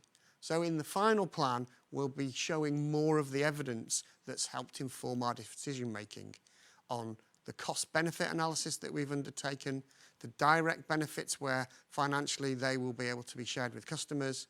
We'll look at the social return on investment that brings in a range of other benefits that come from making these investments and improving our communities and our society, as well as the extensive work we've done on customer willingness to pay that drove the draft plan that we've already shared. And the final question we've been asked in terms of justification is to think really hard about whether Electricity North West is the best placed organisation to deliver on all of the commitments we've made and all of the things we're looking to build into our business plan. So this is a really, really good test. And this is something where I hope those participating in the conference today can help us with a little bit more investigation and evidence gathering. So that leads us straight into our Mentee Poll. So looking at that, we're going to focus in on some of the key ideas that were presented in the draft plan. So within this graphic here, you can see that we had a £1 million fund for community energy. So that's a significant increase above the fund that Johnny Sadler was talking about earlier that we're running at the moment. A £500 a year fund for referral networks that directly helps support those in vulnerable circumstances. An even bigger fund to focus on support for those in fuel poverty.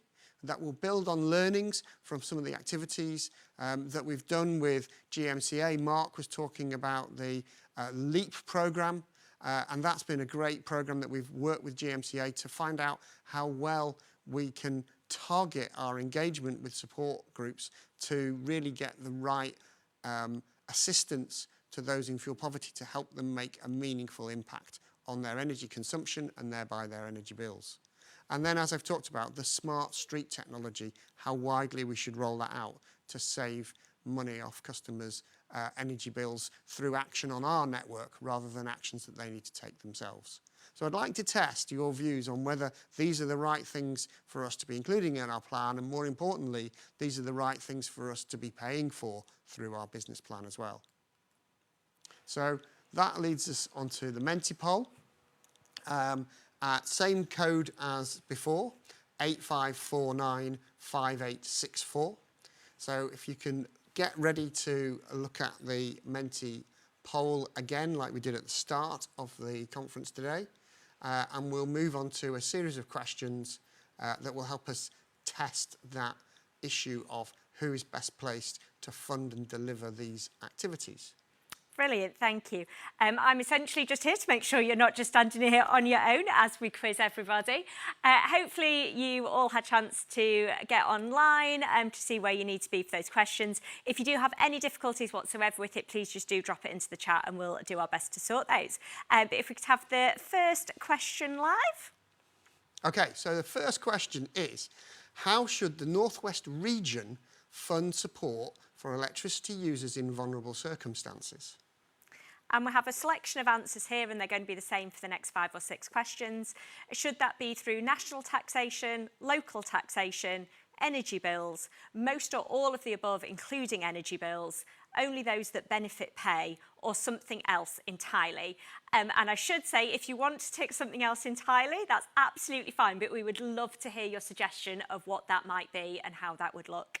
And if you do have any additional comments on your answers, again, please do just drop those in the chat.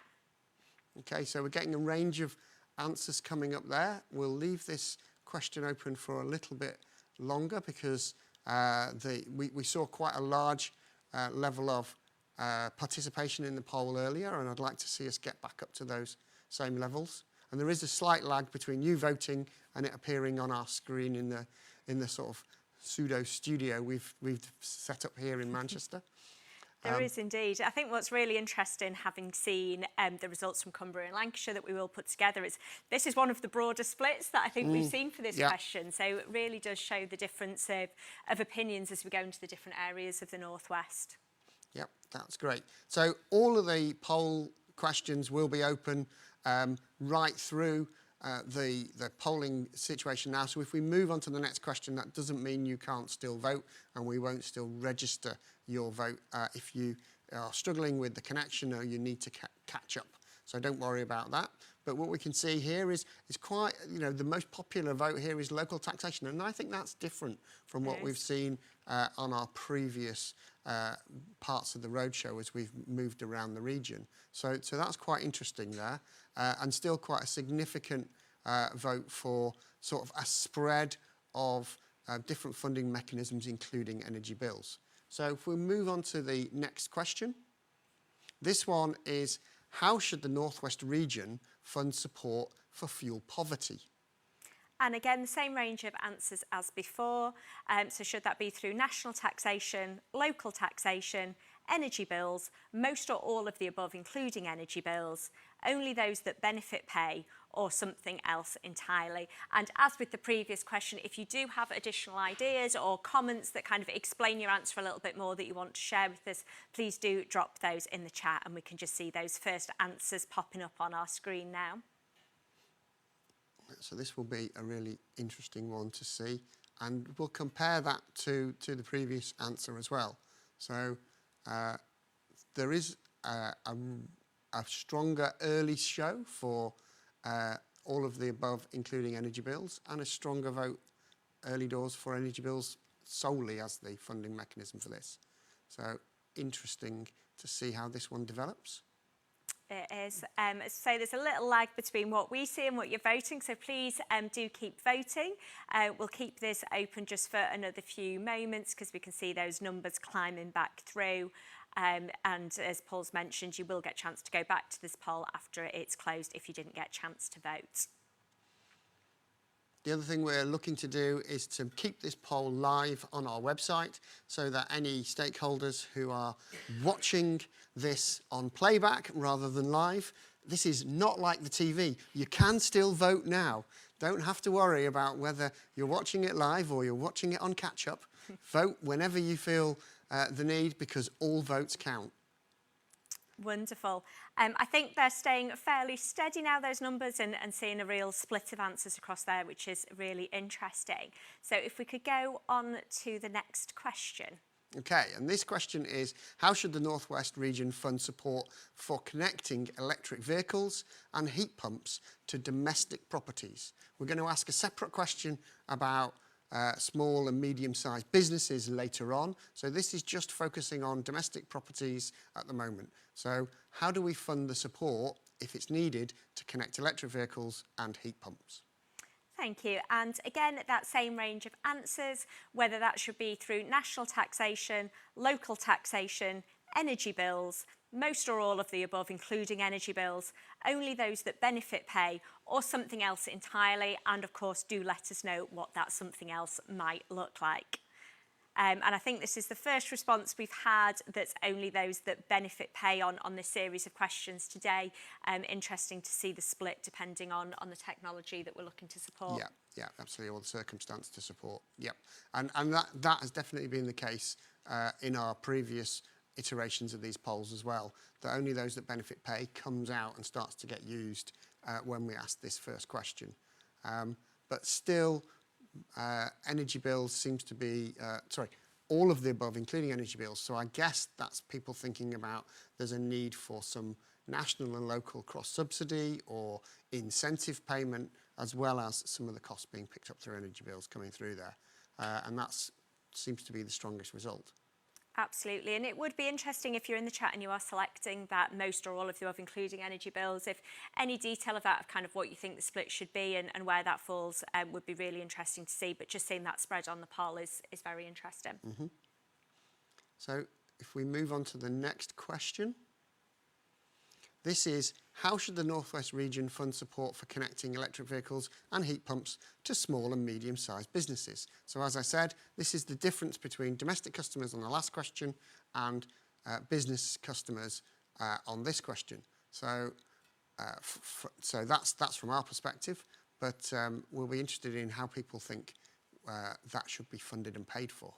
Thanks for clarifying there, yeah, because it's the same technology, but this time looking at business premises. Same answers as the previous few questions. So should that be funded through national taxation, local taxation, energy bills, most or all of the above, including energy bills, only those that benefit pay, which seems to be the early winner on this one, or something else entirely. And again, do let us know what that something else might be if it's the option you want to select. And we're just seeing that increase now coming through for most of or all of the above, including energy bills, that if you've got any comments to make there about what the split should be, what it should or shouldn't include, that would be really interesting for us to see as well. And I think it's perhaps worth noting that the devolution, obviously, in Greater Manchester is different in terms of the way that we're structured and whether that has an impact on the split between local taxation and national taxation would be interesting. So if you do have any comments on that, please do include them in the chat. So last few votes coming through on this one. It's pretty much it's a neck and neck two-horse race between most and all of the above or only those that benefit pay, which is really interesting result. So great to see that. Fascinating, and it'll be really interesting when we put all the results together from the three regions to look at differences or similarities across the regions and also what the aggregate picture for the North West looks like. Absolutely. Those numbers seem to have stayed static for a couple of moments, so if we could move on to the next question. Okay, and this one is, how should the North West region fund support for helping the most vulnerable in society to also benefit from the net zero transition? So this is where we're sort of almost joining two questions into one here. We asked you about support for customers in vulnerable circumstances earlier, and we asked you about support for the net zero transition and the development of net zero technologies. This is actually about saying how should we specifically focus on providing support to ensure that everybody is able to benefit from the net zero transition, whether that's in adopting low carbon technologies, as we've already talked about, or whether that's some of the other things about engaging in this net zero transition and getting some of those benefits. Some of the benefits that we've talked about with our smart street technology, which reduces electricity consumption.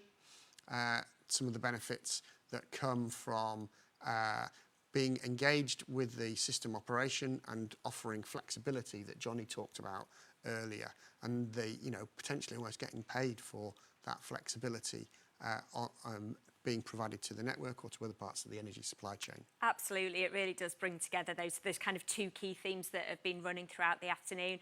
So based on the numbers that are coming through, it seems you're all fairly familiar with the answers, but just to go through those one more time, your options are national taxation, local taxation, energy bills, most or all of the above, including energy bills. That is coming out as a strong lead now. It would be interesting to see any of your thoughts about what that split might look like. Only those that benefit pay or something else entirely. Okay, and so we move on to the next question. So this one is a little bit of a change in tack because it's more specialised and focused. How should the North West region fund support for community energy projects? So we've already talked about this a little bit, and Johnny Sadler talked about these earlier. These are projects where a community group is getting together to either construct renewable generation, new capability in their locale. So it could be a solar farm, it could be hydro generation in the river that runs through their town or village, or it could be where a community group is coming together to actually save energy or benefit from flexibility in their energy supply and looking to engage in the energy supply chain in that way. Thanks ever so much, and a really, really interesting opportunity there to engage with community energy projects. So if generally they are something that you'd like to find out more about, please do drop a message in the chat and we can send some more information over. I think this is the final question with this range of options, and they are national taxation, local taxation, energy bills, most or all of the above, including energy bills, only those that benefit pay or something else entirely. And we're seeing a fairly broad split across the different options there. Okay, just wondering if I get a few more votes couple in more there. coming through now, so definitely a bit of a peak coming through on local taxation, which is something that we have seen in the other areas as well.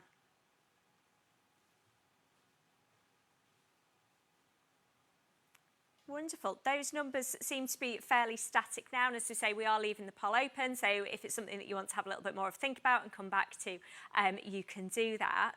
But if we move on now to the next question. So a different set of questions now, again, all with the same options as answers. First one in this set is, do you want to see Electricity North West working with and funding partners in this RIIO-ED2 period that I've been talking about to deliver services to electricity users in vulnerable circumstances? Fantastic. And we're giving people three answers here. And the first one is saying yes, as shown in the draft plan. So you do want to see Electricity North West working in this space.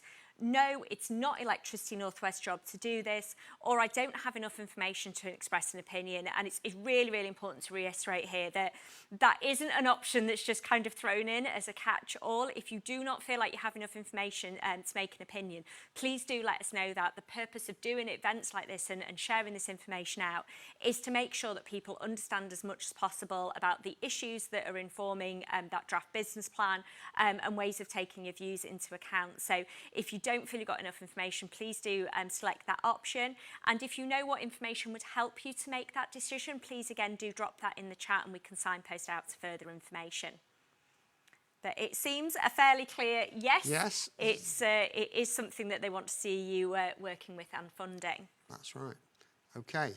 So if we're not getting any more votes in, oh, they're still coming in. Couple sneaking in there. Nobody wants to tick no information now. I've No, asked them to tell me exactly what they want, but scare them all absolutely, if you don't have enough information, please do let us know that. Okay, so we'll move on to the second question in this group. And this is, do you want to see Electricity North West working with and funding partners in this RIIO-ED2 period to deliver services to electricity consumers in fuel poverty? A really key issue, again, that we've been talking about throughout the day. So your options, as with the previous question, yes, you want to see Electricity North West working with and funding partners on this issue, as shown in the draft plan. No, it's not Electricity North West's job to do that, or you don't have enough information to express an opinion.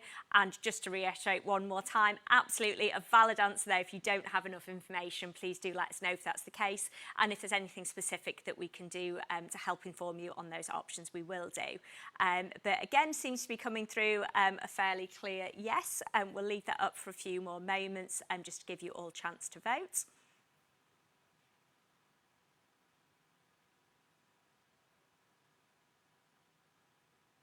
That seems to be holding fairly steady now. Just another couple of votes coming in there. As we say, we will leave the poll open after this session, so you will have a chance to go back and answer any of these if you don't have a chance to do it as we're live. But if we could just move on to the next question. And this one is, do you want to see Electricity North West working with and funding partners in the RIIO-ED2 period to deliver services to help the vulnerable benefit from the net zero transition? Absolutely. So it's that crossover of two key areas that we mentioned before, your vulnerable customers and the net zero transition. Your options, as in the previous couple of questions, yes, as shown in the draft plan. So you do want to see Electricity North West working in that space and funding partners. No, it's not Electricity North West's job to do this, or you don't have enough information at this stage to express an opinion. Okay, so far we've done pretty well in getting support for what's in our draft plan.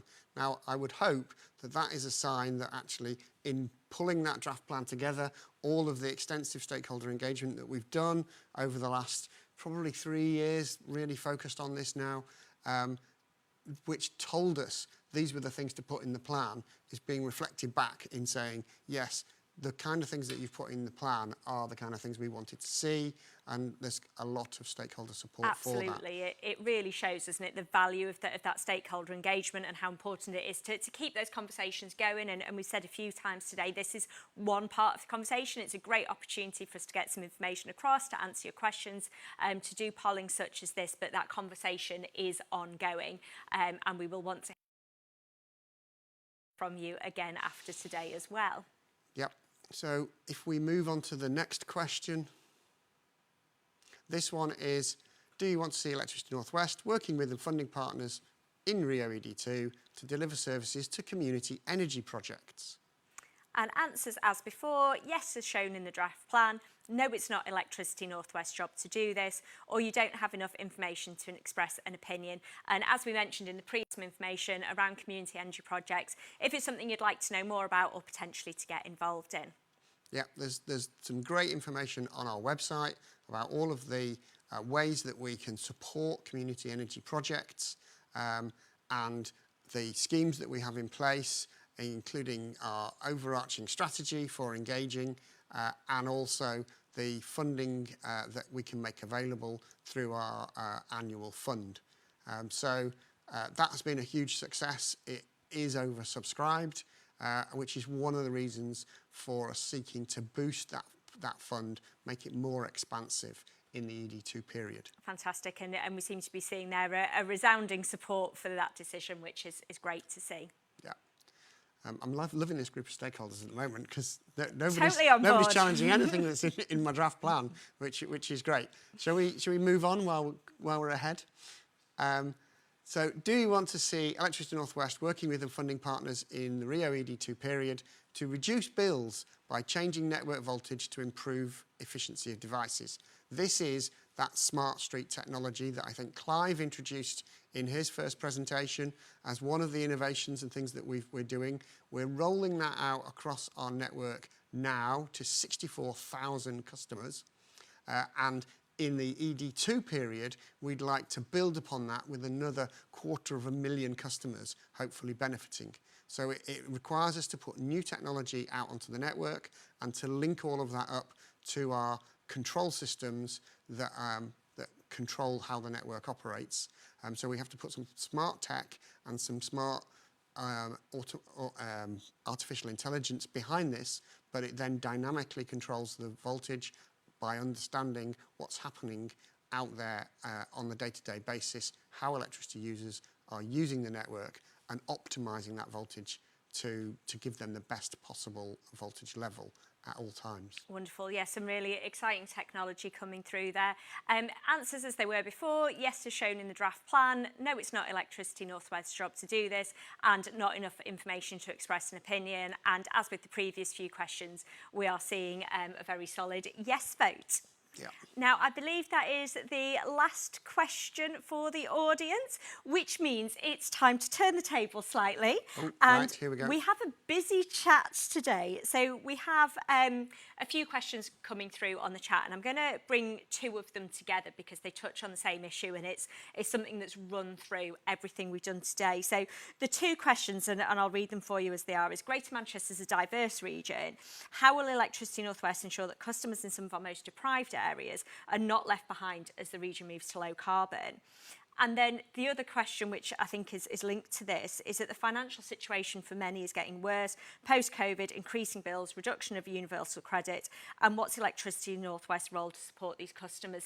So one looking more specifically at embracing that green technology, but very much a concern there that whilst we have some very profitable, very affluent areas of Greater Manchester, we do also have some very deprived areas as well. Yeah, okay, so good set of questions there.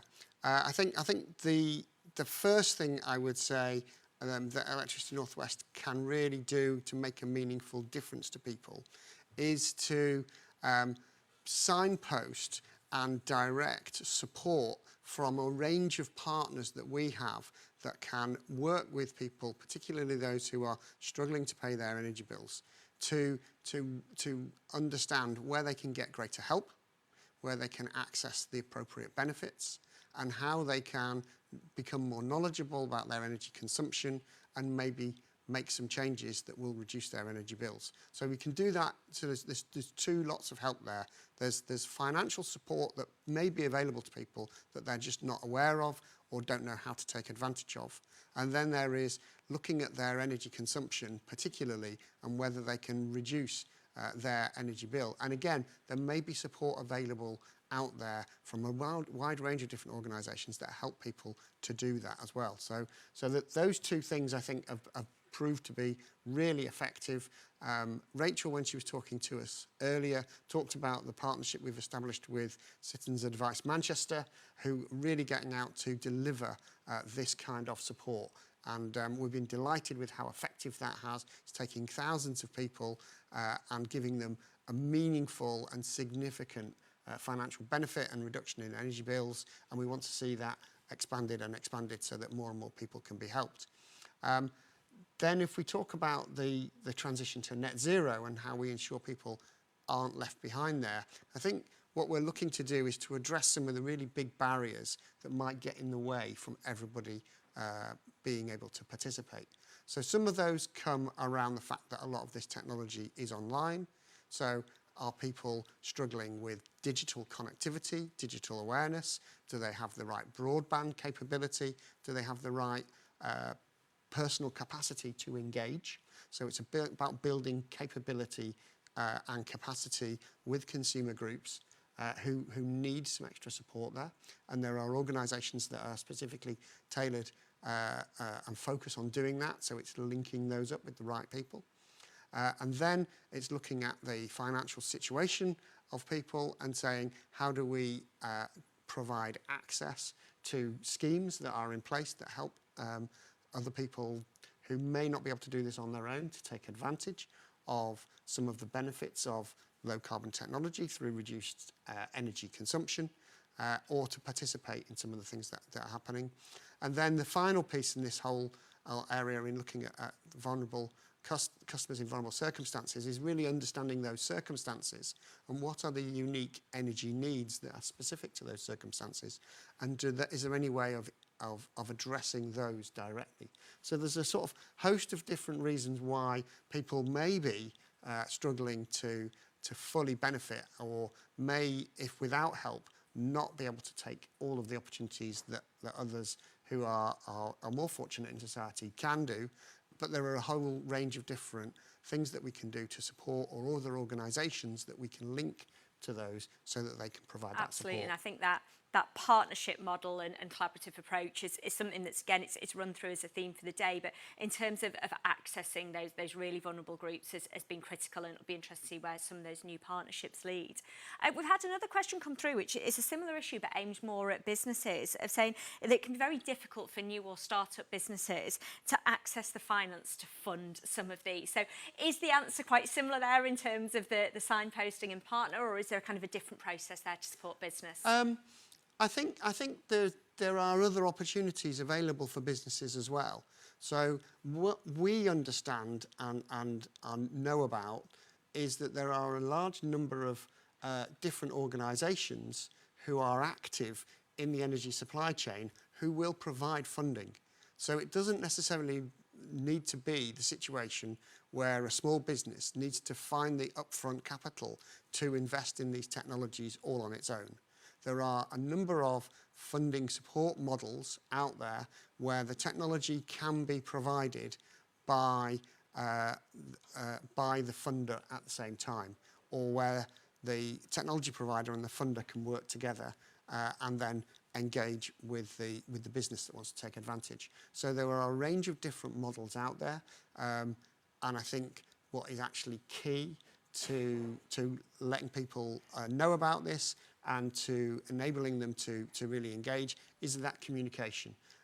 And working with organisations like the Greater Manchester Combined Authority, organisations that small businesses trust, to give them impartial advice, that's really helpful in that communication activity. So we can put in place mechanisms that allow people to access the information, find out about the schemes that are there that will help them, and then take advantage. Incredibly helpful, and as someone who runs a business that's just over a year old, it's anything that makes that time easier, that signposting is so incredibly valuable, and we see that over and over again.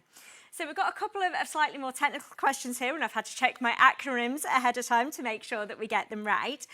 But with 2025 on the horizon and the introduction of air source heat pumps to all new domestic properties, how will Electricity North West deal with the additional demand throughout the region? Okay, yeah, that's a good question, and that is a central part of our business plan for the coming regulatory period. So really what we've done is to look at all of the data about the take-up of these technologies, the drivers at a national level and at a local level that are going to bring in more of these heat pumps, and from all of that data forecast the projection, the technology transition pathway for those heat pumps. Now we then map that against the loading on all of our network, and we do that at a very granular level. So we're virtually planning this at a street by street level, saying where do we forecast heat pumps are most likely to arrive across the Northwest region, how quickly will they be taken up, where will they be taken up first, and where has the network got available capacity, and where will we need to reinforce the network. And it's only then when we need to reinforce the network that we're planning those interventions. We're working out a wide range of different technologies that we can use to get more capacity out of the existing infrastructure before we expand it. And we're building all of that into our business plan. So in that business plan, we have taken account of the big growth in air source heat pumps. I showed figures of 63,000 heat pumps that we're expecting to come into the region. And we have a good idea of where they'll come and where we'll need to invest in our network, and all of that's built into that £2 billion expansion. Brilliant, and really echoes Mark's point from earlier about how important it is to have all the right data and information, which then enables you to be more flexible where you need to be and make sure that resources are prioritised correctly. So another question that's a little bit more technical for you here. So are there any plans to support or facilitate virtual private wires to enable generation distant from consumption owned by the same company or social landlord to be consumed without too much of a cost burden? Ah, right, okay, I understand the question. I'm reading out part of that as we go, because I realise that my knowledge is not as good as yours on here, so I'm just going to make sure that you've also read it over my shoulder and we're on where we need to be. Okay, so I think what we're talking about here with virtual private networks is the concept of saying, okay, if I run a business in, or let's say I provide social housing in Greater Manchester, but I could build a solar farm in Cumbria. Can I generate the electricity in Cumbria and consume it in Greater Manchester? Now, if you were putting a solar panel on your roof of all of the homes in Greater Manchester, then you could do that. You would effectively just offset your electricity bill, and you'd take less electricity from the network, and that would be a significant saving. And one of the key things behind this question is the fact that you might pay 18 pence for every unit of electricity you take off our network, but you would only get paid 6 pence for every unit of electricity you export onto the network. So that is quite a big difference. So if you can consume your own electricity, then you're saving 18 pence every unit instead of getting 6 for it. So it makes loads of sense to have generation and demand in the same place, or to consume your own generation wherever you can. The other issue is, of course, to transport that electricity across our network. There is the additional cost of providing for the network. So we have looked at the virtual private wire idea. We had some trial schemes in Manchester, and we had some proposals that we took to our regulator Ofgem about how to run schemes like that. And Ofgem found that really challenging question. They took that away, consulted, and did some further work upon it. And they've come back with some quite important decisions around the concept of virtual private wire. And what that really says is that there is a risk that if the most able to pay are able to take themselves off the network, either in actual fact because they're generating and consuming their own electricity and connecting those two up, or through some kind of virtual arrangement, and they're doing that to avoid paying for the network, then the burden of paying for that network falls on those least able to pay. And therefore, that creates an increasing problem and potentially a spiralling problem as well. So Ofgem's view is that if you're going to use the electricity network, then you need to pay for using that electricity network. And therefore, they're not keen on the virtual private wire arrangement, particularly where it covers significant distance and uses a significant part of our infrastructure. So I think going forward, the situation is going to be if you utilise the electricity network to either export your energy or to import your energy, then you're going to need to make a contribution to paying for it. Fascinating. One of the reasons that I absolutely love doing events like this is that I always get to learn loads about what's going on and to understand those different elements, because I think sometimes on the face of it you think, oh yeah, that's a great idea, without understanding what the knock-on impact is. So thank you so much for explaining that, and hopefully that was really useful to our audience as well. We're just coming up to the end of the session, so I just wanted to remind you one final time that we would absolutely love to hear from you. So please do continue commenting in the chat. But the final draft of this plan is going in on the 1st of December. And if you've got any comments that you'd like to feed in, please email them to stakeholderengagement@enwl.co.uk so that your feedback and comments can be incorporated. We will drop that into the chat as well, so you've got the details. The presentation is going to be available to download. You will be able to watch this back. So if you get any questions after the event, please do get in touch with Electricity North West and let them know. But thanks ever so much for watching. Thank you for engaging. We will be publishing the results of the polls across all 3 regions, and you'll have opportunity to see that again.